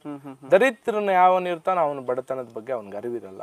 ಹಂಗಾಗಿ ನನಗೆ ಬಡವರು ಅಂದ್ರೆ ಇಷ್ಟ, ದೀನದಲಿತರ ಅಂದ್ರೆ ಇಷ್ಟ, ಹಿಂದುಳಿದ ವರ್ಗದವ್ರು ಅಂದ್ರೆ ಬಹಳ ಇಷ್ಟ ಸರ್. ನೀವು ಕೂಡ ಬಡತನವನ್ನ ಕಂಡಿದ್ದೀರಿ, ಶ್ರೀಮಂತಿಕೆಯನ್ನ ಕೂಡ ನೋಡ್ತಾ ಇದ್ದೀರಿ. ಎಲ್ಲರಲ್ಲಿ ಯಾವ್ದು ಇಷ್ಟ ನಿಮ್ಗೆ ಅಂತ? ಅದೇ ಸರ್, ಆವಾಗ್ಲೇ ಹೇಳಿದ್ನಲ್ಲ, ಬಡತನವನ್ನ ಪ್ರೀತಿಸಿದವನು ದರಿದ್ರನಾಗಲ್ಲ. ದರಿದ್ರನ ಅಂದ್ರೆ ಈಗ ಶ್ರೀಮಂತಿಕೆಯಲ್ಲಿ ದರಿದ್ರ ಐತೆ. ಶ್ರೀಮಂತಿಕೆ ಹೆಚ್ಚು ದಿನ ಆವಾಗ್ಲೇ ಯಾವಾಗ್ಲೂ ನಾನು ಹೇಳ್ತೀನಿ, ಜೀವನ ಚಿಕ್ಕದು, ಜೀವನ ದೊಡ್ಡದು. ಎಲ್ಲವನ್ನು ಸ್ವೀಕರಿಸುವಂತ ಮನೋಸ್ಥೈರ್ಯ, ಮನಧೈರ್ಯ ನಮ್ಗೆ ಬೇಕು ಸರ್. ಈಗ ಇಷ್ಟು ಹೆಸರು ಮಾಡಿದ್ರಿ ನೀವು, ಸಮಾಜದಲ್ಲಿ ಉತ್ತಮ ಹೆಸರಿದೆ ತಮಗೆ. ನಿಮ್ಮ ಮದುವೆ ವಿಚಾರದಕ್ಕೆ ಬಂದ್ರೆ ಯಾವುದೋ ಸಣ್ಣ ದೇವಸ್ಥಾನದಲ್ಲಿ ಮದುವೆ ಆದ್ರಿ, ಪೋಷಕರ ವಿರೋಧ ಇತ್ತು ಅಂತ ಕೇಳಲ್ಪಟ್ವಿ. ಏನಿದ್ ವಿಚಾರ ಅಂತ? ಸರ್, ಅದೇನ್ ಟೈಮೋ ಏನೋ ಗೊತ್ತಿಲ್ಲ, ಹಂಗಾಗಿದೆ. ಆಗ್ಬಾರ್ದಿತ್ತು. ಆಗ ತಂದೆ ತಾಯಿನ ಬಿಟ್ಟು ಯಾರೂ ಕೂಡ, ನಾನು ನಿಮ್ಮ ಮುಖಾಂತರ ನಾನು ಮನವಿ ಮಾಡ್ತೀನಿ, ಯಾವುದೇ ಒಬ್ಬ ಯುವಕ ಯುವತಿ ಇರ್ಲಿ, ಪ್ರೀತಿಸಿರ್ತೀರಾ, ಪ್ರೀತಿನ ಉಳಿಸ್ಕೊಳ್ಬೇಕನ್ನೋ ನಂಬಿಕೆ ನಿಮ್ಮಲ್ಲಿ ಇದ್ರೆ, ಇಬ್ಬರಲ್ಲೂ ಕೂಡ ಇದ್ರೆ, ತಂದೆ ತಾಯಿನ ಒಪ್ಸಿ ಮದುವೆ ಆಗಿ ಯಾವುದೇ ಕಾರಣಕ್ಕೂ ಅಂತ ಕೆಲಸ ಮಾಡಬಾರ್ದು ಅಂತ ನಾನು ನಿಮ್ಮ ಮೂಲಕ ವಿಷಯವನ್ನು ತಿಳಿಸ್ತೀನಿ. ಮನೆ ವಿರೋಧ ನಡುವೆ ಓಡೋಗಿ ಮದುವೆ ಆಗಿರೋದಕ್ಕೆ ರಿಗ್ರೆಟ್ ಆಗ್ತಿದ್ರಿ ನೀವೀಗ ಅಂತ? ಸರ್, ರಿಗ್ರೆಟ್ ಏನ್ ಆಗ್ತಾ ಇಲ್ಲ. ನನ್ಗೊಂಥರ ಹೆಮ್ಮೆ ಇದೆ. ಒಂದಷ್ಟು ಹಣ ಉಳ್ದಿದೆ ನಾನು ಆ ರೀತಿ ಮದುವೆ ಆಗಿದ್ದಕ್ಕೆ. ಇಲ್ಲಾಂದ್ರೆ ಇವತ್ತಿನ ಸಿಚುವೇಶನ್ ಅಲ್ಲಿ ಒಂದು 50-60 ಲಕ್ಷ ಖರ್ಚಾಗ್ತಾ ಇತ್ತು. ಅದೇ ರೀತಿ ನಾವೇನು ಹೆಚ್ಚು ದಿನ ಏನು ಹೊರಗಡೆ ಇರ್ಲಿಲ್ಲ. ಒಂದ್ 2-3 ದಿವಸದಲ್ಲಿ ಮತ್ತೆ ನಾವು 2 ಕುಟುಂಬ ಒಂದಾದ್ವಿ. ನಮ್ಮ ಮಾವ ಕಡೆಯವರು ನಮ್ಗೆ ಒಂದು ಕಾರ್ಯಕ್ರಮವನ್ನು ಕೂಡ ನಡೆಸ್ಕೊಟ್ರು. ಅದೇ ರೀತಿ ಈಗ ನಮ್ಮ 2 ಕುಟುಂಬ ಚೆನ್ನಾಗಿದೆ. ಅದ್ರ ಬಗ್ಗೆ ನನ್ಗೆ ಹೆಮ್ಮೆ ಇದೆ. ಬಟ್ ಈ ರೀತಿ ನಾನು ಸಮಾಜದಲ್ಲಿ ಅನೇಕರನ್ನ ಗಮನಿಸಿದಾಗ ಅನೇಕ ಅನಾಹುತಗಳು ಆಗಿರೋದ್ರಿಂದ ಈ ರೀತಿ ಆಗ್ಬಾರ್ದು ಅಂತ ನಾನು ಹೇಳ್ತೀನಿ. ನಿಮ್ಮ ಮದುವೆ ಆದ್ಮೇಲೆ ನಿಮ್ಮ ಜೀವನದಲ್ಲಿ ನಿಮ್ಮ ಶ್ರೀಮತಿಯವರು ಬಂದ್ಮೇಲೆ ರಾಜಕೀಯವಾಗಿ ಇನ್ನೂ ಚೆನ್ನಾಗಿ ಬೆಳವಣಿಗೆ ಆಗ್ತಿದ್ರಿ ಅಂತ? ಸರ್, ನಾನು ಅದೇ ಯಾವಾಗ್ಲೂ ಹೇಳ್ತೀನಿ, ನನಗೆ 2 ಅದೃಷ್ಟ ಲಕ್ಷ್ಮಿ. ಒಂದು ನನ್ನ ತಾಯಿ, 2ನೇದು ನನ್ನ ಹೆಂಡತಿ. ನನ್ನ ಶ್ರೀಮತಿನೂ ನನಗೆ ಒಂಥರ ಅದೃಷ್ಟನೇ, ನನ್ನ ತಾಯಿನೂ ಕೂಡ ಒಂಥರ ನನಗೆ ಅದೃಷ್ಟನೇ. ತಾಯಿಯಿಂದ ಜೀವ ಬಂತು, ಹೆಂಡತಿಯಿಂದ ಜೀವನ ಬಂತು ಸರ್. ನಿಜನೇ. ಈಗ ತಾಯಿ ಬಗ್ಗೆ ನಿಮ್ಗೆ ನಿಮ್ಮ ಜೀವನದಲ್ಲಿ ಆಗಿರೋ ಏನಾದರೂ ಒಂದು ಘಟನೆ ಬಗ್ಗೆ ನೆನೆಸ್ಕೋಬೇಕಾದ್ರೆ ಏನು ಹೇಳ್ತೀರಿ ನಿಮ್ಮ ತಾಯಿ ಕುರಿತು? ಅದೇ ಸರ್, ನಾನು ಮನೆ ಬಿಟ್ಟು ಓಡಾಗ್ಬೇಕಾದ್ರೆ ನಮ್ಮ ತಾಯಿ ಪರ್ಸಲ್ಲಿ ₹500 ಕದ್ದಿದ್ದೆ. ಓಡಾಗ್ಬೇಕಾದ್ರೆ ನಮ್ಮ ತಂದೆ, ನಮ್ಮ ಪಕ್ಕದವರು ಎಲ್ಲರೂ ಬಂದು ಓಡಾಗಿ ಕಾಸು ಎತ್ಕೊಂಡು ನೋಡ್ಬಿಟ್ಟು ಕಾಸು ತಗೊಂಡು ಹೋಗ್ತಾವನೆ, ಇವನು ಹಾಳಾಗ್ಬಿಡ್ತಾನೆ ಅನ್ನೋ ಒಂದು ವ್ಯಕ್ತಿತ್ವ ಅವರಲ್ಲಿ ಇತ್ತು. ಆವಾಗ ನಮ್ಮ ತಾಯಿ ಬಂದು ಬಸ್ ಸ್ಟಾಪಲ್ಲಿ, ಮಗ ನೀನು ಚೆನ್ನಾಗಾಗಬೇಕು, ಚೆನ್ನಾಗಾದ್ರೆ ನಾನು ನೋಡಬೇಕು ಅಂತ ಒಂದು ವಿಶ್ವಾಸವನ್ನು ವ್ಯಕ್ತಪಡಿಸಿದ್ರು. ಅದೇ ರೀತಿ ಈಗಲೂ ಕೂಡ ನಮ್ಮ ತಾಯಿಗೆ ನಮ್ಮ ಮೇಲೆ ಒಂಥರ ವಿಶೇಷವಾದ ಪ್ರೀತಿ ಕಾಳಜಿ ಇದೆ ಸರ್. ತಪ್ಪು ಮಾಡಿದಾಗ ನಿಮ್ಮ ತಂದೆ ಹೊಡಿತಿದ್ರು, ನಿಮ್ಮ ತಾಯಿ ಆತ್ಮಸ್ಥೈರ್ಯವನ್ನ ತುಂಬ್ತಿದ್ರು. ನಮ್ಮ ತಂದೆಗೆ 2 ಹೆಂಡ್ತಿರು, ನಮ್ಮ ದೊಡ್ಡಮ್ಮ ನಮ್ಮ ತಾಯಿ ಇಬ್ರು. ನಮ್ಮ ದೊಡ್ಡಮ್ಮನ ಮಕ್ಕಳಿಲ್ಲ, ನಾವೇ ಮಕ್ಕಳು. ನನ್ನ ತಮ್ಮ ನಾನೇ ಮಕ್ಕಳು. ನಮ್ಮ ದೊಡ್ಡಮ್ಮ ನಮ್ಮನ್ನ ಸ್ವಲ್ಪ ಚೆನ್ನಾಗಿ ಸಾಕಿದಾರೆ ನನ್ನ. ಅವರಲ್ಲಿ ನಮ್ಮ ತಾಯಿಯಲ್ಲಿ ಇಬ್ರು ಕೂಡ ಒಂದೇ ಮನೋಭಾವನೆ ಇಟ್ಕೊಂಡಿದ್ರು ಸರ್. ಎಷ್ಟೇ ಕಟುಕರಿದ್ರು, ಎಷ್ಟೇ ಮೂರ್ಖರಿದ್ರು, ಕಳ್ಳರಿದ್ರು, ಮೋಸಗಾರರಿದ್ರು, ಬಹಳ ಬೇಗ ಒಪ್ಕೊಂಡವರು ತಂದೆ ತಾಯಿ ಮಾತ್ರ. ಒಪ್ಕೊಳ್ಳೋರು. ಆ 2ನೇ ಭಾಗ ಹೆಂಡತಿಗೆ ಸಿಗುತ್ತೆ ಸರ್. ಹೆಂಡತಿ ಸಿಗುತ್ತೆ. 3ನೇ ಭಾಗ ಚೆನ್ನಾಗಿ ಒಡನಾಟ ಇಟ್ಕೊಂಡಿದ್ರೆ, ನಾವು ಜೊತೆಯಲ್ಲಿ ಚೆನ್ನಾಗಿ ಬೆಳಿಬೇಕು ಅಂದ್ರೆ ಅಣ್ತಮ್ಮಂದ್ರಲ್ಲಿ ಇರುತ್ತೆ. ಈಗ ಎಷ್ಟೋ ಜನ ಅಣ್ತಮ್ಮಂದ್ರು ಹುಟ್ಟ ಅಣ್ತಮ್ಮಂದ್ರು ಬೆಳೀತಾ ದಾಯಾದಿಗಳು. ಆ ರೀತಿ ಸಿಚುವೇಶನ್ ನಮ್ಮ ಮನೆಯಲ್ಲಿ ಬಂದಿಲ್ಲ. ನನ್ನ ತಮ್ಮ ನನಗೊಂಥರ ಬ್ಯಾಕ್ ಬೋನ್ ಇದ್ದಂಗೆ, ಅವನೊಂಥರ ನನ್ಗೆ ಆಧಾರ ಸ್ತಂಭ. ನನ್ನ ರಾಜಕೀಯ ಬಿಸ್ನೆಸ್ ನಾನು ನೋಡ್ಕೊಂಡ್ರೆ, ವ್ಯವಸಾಯ, ಪೌಲ್ಟ್ರಿ, ನನ್ನ ಈ ಲೋಕಲ್ ಎಲ್ಲಾನು ಅವನೇ ನೋಡ್ಕೊಂತಾರೆ. ಹಂಗಾಗಿ ಅವನು ಕೂಡ ನನಗೆ ಒಂದು ಜೀವನದಲ್ಲಿ ಆಧಾರ ಸ್ತಂಭ ಸರ್. ಈಗ ಹರೀಶ್ ರೆಡ್ಡಿ ಅವರು ಚಿಕ್ಕಬಳ್ಳಾಪುರದಲ್ಲಿ ಬಾಡಿಗೆ ಮನೆಯಲ್ಲಿ ವಾಸ ಇದ್ದಾರೆ ಅಂತ ಹೇಳಿದ್ರೆ, ನೀವೇ ಬಾಡಿಗೆ ಮನೆಯಲ್ಲಿ ಇದ್ದೀವಿ ಅಂತ. ಈ ಒಂದು ವಿಚಾರವಾಗಿ ನಿಮ್ಮ ಹೆಂಡತಿಯವರು, ನಿಮ್ಮ ಶ್ರೀಮತಿಯವರು, ಯಾಕ್ರಿ ದುಡ್ದಿರೋದೆಲ್ಲ ಸಮಾಜಕ್ಕೆ ಖರ್ಚು ಮಾಡ್ತೀರಿ, ನಮ್ಗೆ ಒಳ್ಳೆ ಗೂಡು ಕಟ್ಕೊಳ್ಳೋಣ, ನಮ್ಮ ಜೀವನ ನೋಡ್ಕೊಳ್ಳೋಣ ಅಂತ ಯಾವತ್ತೂ ಅಂದಿಲ್ವಾ? ಸರ್, ಈಗ ಉಳ್ಳವರು ಶಿವಾಲಯ ಮಾಡ್ತಾರೆ, ಇಲ್ಲದೆ ಇರೋರು ಆ ಶಿವನ್ ನೋಡಿ ಸ್ಮರಿಸ್ತಾರೆ. ನನ್ನ ಹೆಂಡತಿ ಒಂಥರ ಅದೇನೋ ಹೇಳ್ತಾರೆ ಭಾಗ್ಯ ದೇವತೆ ಅಂತಾರಲ್ಲ, ಆ ರೀತಿ ಭಾಗ್ಯ ದೇವತೆ. ಅವಳಿಗೆ ನಾನು ಇದ್ರೆ ಸಾಕು, ಬಿಟ್ರೆ ಅವಳಿಗೆ ಪ್ರಪಂಚ ನಾನೇ. ಅಷ್ಟು ಬಿಟ್ಟು ಬೇರೆ ಪ್ರಪಂಚ ಅವಳಿಗೆ ಗೊತ್ತಿಲ್ಲ. ತಂದೆ ತಾಯಿ ಆದ್ಮೇಲೆ ನಾನೇ ಅವಳಿಗೆ ಪ್ರಪಂಚ. ಈಗ ನನ್ಗೊಂದು ಪುಟ್ಟು ಪಾಪು ಇದೆ, ಆ ಪಾಪು ಅವಳಿಗೆ ಪ್ರಪಂಚ. ಬೇರೆ ಆಸ್ತಿ ಅಂತಸ್ತಿನ ಮೇಲೆ ಅವಳಿಗೂ ಇಷ್ಟ ಇಲ್ಲ, ನನಗೂ ಆಸ್ತಿ ಅಂತಸ್ತಿನ ಮೇಲೆ ಇಷ್ಟ ಇಲ್ಲ. ನನಗೆ ಜನನೇ ಆಸ್ತಿ, ಜನನೇ ಶಕ್ತಿ. ಇಂಥ ಭಾಗ್ಯ ದೇವತೆ ಯಾರಿಗೂ ಸಿಗಲ್ಲ, ನಿಮ್ಗೆ ಸಿಕ್ಕಿದ್ದಾರೆ. ನಿಮ್ಮ ಪ್ರತಿಯೊಂದು ಯಶಸ್ಸಿನ ಹೆಜ್ಜೆಯಲ್ಲಿ ನಿಮ್ಮವರಿದ್ದಾರೆ ಅಂತ. ಹೌದು ಸರ್, ನನಗೆ ನನ್ನ ಮೊದಲನೇ ಹೆಜ್ಜೆಯಲ್ಲಿ ನನ್ನ ತಂದೆ ತಾಯಿ, ನನ್ನ ತಮ್ಮ ಇದ್ದಾರೆ. ಎರಡನೇ ಹೆಜ್ಜೆಯಲ್ಲಿ ನನ್ನ ಶ್ರೀಮತಿ ಅವರು ಇದ್ದಾರೆ ಸರ್. ನಿಮ್ಮ ಕುರಿತು, ನೀವು ಮಾಡಿರೋಂಥ ಸಹಾಯಗಳ ಕುರಿತು ನಿಮ್ಮದೇ ಕ್ಷೇತ್ರದ ಕೆಲವೊಂದು ಜನರು ಹೇಳಿದ್ದಾರೆ. ಏನು ಹೇಳಿದ್ದಾರೆ ಅಂತ ನೋಡ್ಕೊ ಬಂದ್ಬೇಡ ಬನ್ನಿ. ನಮಸ್ಕಾರ, ನನ್ನ ಹೆಸರು ಕೇಶವ ರೆಡ್ಡಿ ಅಂತ. ನಮ್ಮದು ಬೀರ್ಗಾನಹಳ್ಳಿ ಗ್ರಾಮ, ಹೆಸಗೋಲಹಳ್ಳಿ ಪಂಚಾಯಿತಿ, ಮತ್ತು ನಮ್ಮದು ಕಸಬಾ ಹೋಬಳಿ ಬರ್ತದೆ. ಈ ಮೂಲಕ ನಿಮಗೆ ತಿಳಿದುಪಡಿಸೋದೇನೆಂದರೆ, ನಮ್ಮದು ಈ ಸುಗಲಹಳ್ಳಿ ಪಂಚಾಯಿತಿಯಲ್ಲಿ ಯಾವುದೇ ಒಂಥರ ಪಾಪ ದೀನದಲಿತರಿಗಾಗಿರ್ಬೋದು ಮತ್ತು ಬಡವ್ರಿಗಾಗಿರ್ಬೋದು, ಯಾವುದೇ ಒಂದು ದೇಶದಲ್ಲಿ ಹಾಸ್ಪಿಟ್ಲ್ ಆಗಲಿ ಅಥವಾ ಪೊಲೀಸ್ ಸ್ಟೇಷನ್ ಆಗಲಿ, ಮತ್ತು ಯಾವುದೇ ಒಂದು ಶಸ್ತ್ರಚಿಕಿತ್ಸೆಗಾಗಿ ಅವರು ಪಾಪ ಹರೀಶ್ ಕೆ ರೆಡ್ಡಿ ಅಂತವರು ನಮ್ಮ ಆನೆಮಡ ಕೊತ್ತೂರಿಂದ ಇಲ್ಲಿ ಚಿಕ್ಕಬಳ್ಳಾಪುರದಲ್ಲಿ ಹರಿ ಎಂಟರ್ಪ್ರೈಸಸ್ ಅಂತ ಅಂಗಡಿ ಒಂದು ಮಾಡ್ಕೊಂಡಿದ್ದಾರೆ, ಮದುಗಳ ಅಂಗಡಿ. ಅವರು ಯಾವುದೇ ಒಂದು ಬಡಬಗ್ಗರಿಗಾಗಲಿ ಮತ್ತು ದೀನದಲಿತರಿಗಾಗಲಿ ಯಾವುದೇ ಒಂದು ಶಸ್ತ್ರಚಿಕಿತ್ಸೆ ಆಗಿರ್ಬೋದು ಮತ್ತು ಹಾಸ್ಪಿಟ್ಲಲ್ಲಿ ಊಟೋಪಚಾರ ಆಗಿರ್ಬೋದು, ಏನೇ ಒಂದು ಕಷ್ಟ ಕಾರ್ಪಣ್ಯಗಳು ಬಂದಾಗ ಅವ್ರು ನಾನು ಇದ್ದೀನಿ ಅಂತ ಮುಂದೆ ಬಂದು ನಿಂತ್ಕೊಂಡು ಪಾಪ ಅವ್ರು ಕೆಲಸ ಮಾಡ್ತಾರೆ. ಅವ್ರಿಗೂ ಸ್ವಲ್ಪ ದೇವರು ಚೆನ್ನಾಗಿಟ್ಟಿರಲಿ, ಎಲ್ರಿಗೂ ಈ ಥರ ಹೆಲ್ಪ್ ಮಾಡಲಿ ಅಂತ ನಾವು ಆಶಿಸ್ತಾ ಇದ್ದೀವಿ. ಅವ್ರಿಗೆ ಮುಂದೆ ಏನಾರ ಒಂದು ಅಧಿಕಾರ ಬಂದರೆ ಪಾಪ ಅಧಿಕಾರ ಸಿಗಲಿ ಅಂತ ನಾವು ಈ ಒಂದು ಇದ್ರ ಮುಖಾಂತರ ಕೇಳ್ಕೊಂತ ಇದ್ದೀವಿ. ನಮ್ಮ ಹೆಸರು ಆನಂದ ಅಂತ, ಆನೆಮಡ ಕೊತ್ತೂರು, ಗೊಲ್ಲಹಳ್ಳಿ ಪಂಚಾಯಿತಿ, ಚಿಕ್ಕಬಳ್ಳಾಪುರ ತಾಲೂಕು. ನಮ್ಮ ಹರೀಶ್ ಅವರು ಈಗ ಯುವ ಮುಖಂಡರಾಗಿ ಸಮಾಜ ಸೇವಕ ಮಾಡ್ತಾಯಿದ್ದಾರೆ. ತುಂಬ ಬಡವರಿಗೆ ಸಹಾಯ ಮಾಡ್ತಾಯಿದ್ದಾರೆ. ಅವರಿಗೆ ಏನು ಇಲ್ಲದೆ ಅಧಿಕಾರ ಏನು ಇಲ್ಲ ಇದುವರೆಗೂ. ಅಂಥವ್ರಿಗೆ ಮುಂದೆ ಏನಾದರೂ ಒಂದು ಅಧಿಕಾರ ಕೊಡಬೇಕಂತ ನಮ್ಮ ಇದರಲ್ಲಿ ಅಂದ್ಕೊತಾ ಇದ್ವಿ. ಅಂಥವ್ರಿಗೆ ಕೊಡಬೇಕು. ಯಾಕಂದರೆ ಇವಾಗ ಸುಮಾರು ಬಡವರಿಗೆಲ್ಲ ಸಹಾಯ ಮಾಡ್ತಾಯಿದ್ದಾರೆ. ಅಲ್ಲಿ ಮದುವೆಗಳಿಗೆಲ್ಲ ಸಹಾಯ ಮಾಡ್ತಾಯಿದ್ದಾರೆ. ಯಾರನ್ನ ಸತ್ತೋದ ತಿಥಿಗಳಿಗೆಲ್ಲ ಸಹಾಯ ಮಾಡ್ತಾಯಿದ್ದಾರೆ. ಇನ್ನೂ ಬೇಕಾದಷ್ಟು ಸಹಾಯ ಮಾಡ್ತಾಯಿದ್ದಾರೆ. ಸಮಾಜ ಸೇವಕ ಮಾಡಬೇಕು ಅಂತ ತುಂಬ ಆಸೆ ಇದೆ ಅವರಿಗೆ. ಆ ಆಸೆನ ಮುಂದುವರಿಸಿದ್ರೆ ಇನ್ನೂ ಚೆನ್ನಾಗಿರ್ತದೆ. ಅಂಥವ್ರಿಗೆ ಒಂದು TPS ಇಲ್ಲ ZB ಎಲೆಕ್ಷನ್ ಇವೆಲ್ಲ ಬರ್ತದೆ, ಅಂಥವ್ರಿಗೆ ಒಂದು ಟಿಕೆಟ್ ಕೊಡಬೇಕಂತ ನಮಗೆ ಆಸೆ ಇದೆ. ಯಾಕಂತಂದರೆ ಅಧಿಕಾರ ಇಲ್ಲದೆ ಇರೋವಾಗಲೇ ಇಷ್ಟು ಸಹಾಯ ಮಾಡ್ತಾಯಿದ್ದಾರೆ. ಇನ್ನು ಅಧಿಕಾರ ಕೊಟ್ಟರೆ ಇನ್ನೂ ಸಹಾಯ ಮಾಡ್ತಾರೆ. ಅಂಥವ್ರಿಗೆ ಒಳ್ಳೆ ಮನಸ್ಸಿದೆ, ಗುಣ ಇದೆ ಅವ್ರ ಹತ್ರ, ಜನರ ಹತ್ರ ಅಭಿಪ್ರಾಯ ಚೆನ್ನಾಗಿದೆ. ಏನನ್ಸುತ್ತೆ ಇವ್ರ ಮಾತೆಲ್ಲ ಕೇಳಿಬಿಟ್ಟು? ಏನೇ ZPಯಲ್ಲಿ ಚುನಾವಣೆಯಲ್ಲಿ ಹರೀಶ್ ರೆಡ್ಡಿ ಅವ್ರಿಗೆ ಟಿಕೆಟ್ ಕೊಡಬೇಕು, ಒಳ್ಳೆ ವ್ಯಕ್ತಿ, ಗೆಲ್ಸ್ಕೊ ಬರ್ತೀವಿ ಅನ್ನೋ ಮಾತುಗಳನ್ನೆಲ್ಲ ಕೇಳ್ತಿದ್ರೆ ಏನನ್ಸುತ್ತೆ ನಿಮಗೆ? ಸರ್, ಭಾಳ ಹೆಮ್ಮೆ ಆಗ್ತಾ ಇದೆ ಅವ್ರ ವಿಶ್ವಾಸಕ್ಕೆ. ಯಾವತ್ತೂ ಕೂಡ ಧಕ್ಕೆ ತರೋಂಥ ಕೆಲಸ ನಾನು ಮಾಡಲ್ಲ. ಅವ್ರಿಗೆ ಯಾವುದೇ ರೀತಿ ಕಷ್ಟ ಅಂತ ಬಂದರೆ, ಆ ಮಧ್ಯರಾತ್ರಿಯಲ್ಲೇ ಬಂದರೂ ಕೂಡ ಅವ್ರ ಪರ ನಿಲ್ಲ ಅಂತ ಕೆಲಸ ನಾನು ಮಾಡ್ತೀನಿ. ಒಳ್ಳೆ ಕೆಲಸಕ್ಕೆ ಯಾವಾಗಲೂ ಜೊತೆಯಲ್ಲಿ ಇರ್ತೀನಿ, ಒಳ್ಳೆಯದನ್ನೇ ಬಯಸ್ತೀನಿ, ಒಳ್ಳೆಯದನ್ನೇ ಮಾಡ್ತೀನಿ ಸರ್. ನೀವು ಕೂಡ ಬಡತನವನ್ನು ತುಂಬ ಹತ್ತಿರದಿಂದ ನೋಡಿದಿರಿ, ಅದನ್ನು ಅನುಭವಿಸಿದ್ರಿ. ಕಷ್ಟ ಅಂತ ಬಂದರೆ ನಿಮ್ಮ ಮನಸ್ಸು ಮಿಡಿಯುತ್ತೆ. ಕೊನೆಯದಾಗಿ ನಿಮ್ಮ ಕ್ಷೇತ್ರದ ಜನರಿಗೆ ಒಂದು ವೇಳೆ ನಿಮ್ಗೆ ಟಿಕೆಟ್ ಸಿಕ್ಕೋ ಅಂತ ಅವಕಾಶ ಬಂದರೆ ಏನು ಸಂದೇಶ ಕೊಡ್ತೀರಿ ನಿಮ್ಮ ಜೊತೆ ಇರೋದಕ್ಕೆ ಅಂತವರು? ಸರ್, ಯಾವುದೇ ಪಕ್ಷ ಭೇದ ಇಲ್ದಿರ, ಯಾವುದೇ ಜಾತಿ ಭೇದವಿಲ್ದಿರ, ಯಾವುದೇ ರೀತಿ ಅಣಕು ತುಣುಕಿಲ್ದಿರ, ಎಲ್ಲರೂ ಕೂಡ ಜೊತೆಯಾಗಿ ನನ್ನ ಜೊತೆ ನಿಲ್ರಿ. ನಾನು ಯಾವತ್ತೂ ಕೂಡ ನಿಮ್ಮ ಮುಂದೆ ಇರ್ತೀನಿ ಅಂತ ಹೇಳಕ್ ಇಚ್ಛೆ ಪಡ್ತೀನಿ. ಎಲ್ಲರೂ ಹಿಂದೆ ಇರ್ತಾರೆ, ನಾನು ಮಾತ್ರ ನಿಮ್ಮ ಮುಂದೆ ಇರ್ತೀನಿ. ಕಷ್ಟದಲ್ಲಾಗಲಿ ಸುಖದಲ್ಲಾಗಲಿ ನಿಮ್ಮ ಜೊತೆ ಇರೋಂಥ ಕೆಲಸ ಮಾಡ್ತೀನಿ. ಯಾವತ್ತಿಗೂ ಕೂಡ ನೀವು ನನ್ನ ಮೇಲೆ ಇಟ್ಟಿರೋ ನಂಬಿಕೆಗೆ, ವಿಶ್ವಾಸಕ್ಕೆ ದ್ರೋಹ ಬಗೆಯೋ ಕೆಲಸ ಮಾಡಲ್ಲ. ಮೋಸ ಅಂತೂ ಮೊದಲೇ ಮಾಡಲ್ಲ sir. Okay, thank you Harish Reddy ಅವರೇ. ನಿಮ್ಗೆ ಕೂಡ ಒಳ್ಳೆಯದಾಗಲಿ. ಇಷ್ಟೊತ್ತು ನಮ್ಮ ನ್ಯೂಸ್ 27 ಕನ್ನಡ ವಿಶೇಷ ಸಂದರ್ಶನದಲ್ಲಿ ಪಾಲ್ಗೊಂಡು ನಿಮ್ಮ ಕಷ್ಟ ಸುಖಗಳನ್ನು, ನಿಮ್ಮ ಬೆಳವಣಿಗೆಯ ಹಾದಿಯನ್ನು ಹೇಳಿದ್ದಕ್ಕೆ ನಿಮಗೂ ಕೂಡ ತುಂಬ ಧನ್ಯವಾದಗಳು. Thank you. ಒಳ್ಳೆಯದಾಗಲಿ ನಿಮಗೂ. ವೆಲ್ಕಮ್. ನೋಡಿದ್ರಲ್ಲ ವೀಕ್ಷಕರೇ, BJP ಯುವ ನಾಯಕ, ಸಮಾಜ ಸೇವಕ ಹರೀಶ್ ರೆಡ್ಡಿ ಅವರು ಬೆಳೆದು ಬಂದ ಹಾದಿ ಅವರ ಬಾಯಲ್ಲೇ ಕೇಳಿದ್ರಲ್ವ. ಚಿಕ್ಕಬಳ್ಳಾಪುರ ವಿಧಾನಸಭಾ ಕ್ಷೇತ್ರದ ಕೊನೆಯ ಹಳ್ಳಿ ಆನೆಮಡುಗು ಗ್ರಾಮದಲ್ಲಿ ಜನಿಸಿ ಚಿಕ್ಕಬಳ್ಳಾಪುರ ಕ್ಷೇತ್ರದಾದ್ಯಂತ ಒಳ್ಳೆಯ ಹೆಸರನ್ನು ಮಾಡಿರುವಂತಹದ್ದು. ತುಂಬ ಬಡತನದಲ್ಲಿ ಬೆಳೆದು ಇವತ್ತು ಸಿರಿತನವನ್ನು ಕೂಡ ನೋಡ್ತಿದ್ದಾರೆ. ಜನರಿಗೆ ಬಹಳ ಪ್ರೀತಿ ಪಾತ್ರರಾಗಿದ್ದಾರೆ. ಒಳ್ಳೆ ಕೆಲಸಗಳು ಮಾಡ್ತಿದ್ದಾರೆ. ಜೀವನದಲ್ಲಿ ಸೋತೆ ಅಂತ ಯಾರು ಕೂಡ ಕೈ ಕಟ್ಟು ಕೂತ್ರೆ ಯಶಸ್ಸು ತಮ್ಮದಾಗಲ್ಲ. ಜೀವನದಲ್ಲಿ ಪ್ರಯತ್ನ ಪಡ್ತಾ ಇರಬೇಕು. ಪ್ರಯತ್ನಕ್ಕೆ ಯಾವುದೋ ಒಂದು ದಿನ ಒಳ್ಳೆ ಕಾಲ ಬರುತ್ತೆ. ಪ್ರಯತ್ನ ಪಟ್ಟರೆ ಗೆಲುವು ಖಂಡಿತ ನಮ್ಮದಾಗುತ್ತೆ ಅನ್ನೋದಕ್ಕೆ ನಮ್ಮ ಮುಂದೆ ಕೂತಿರುವಂತಹ ಹರೀಶ್ ರೆಡ್ಡಿ ಅವರೇ ನಿದರ್ಶನ. ಇದಾಗಿತ್ತು ಇವತ್ತಿನ ವಿಶೇಷ. ನಿರಂತರ ಅಪ್ಡೇಟ್ಸ್ಗಾಗಿ ನೋಡ್ತಾ ಇರಿ News 27 ಕನ್ನಡ.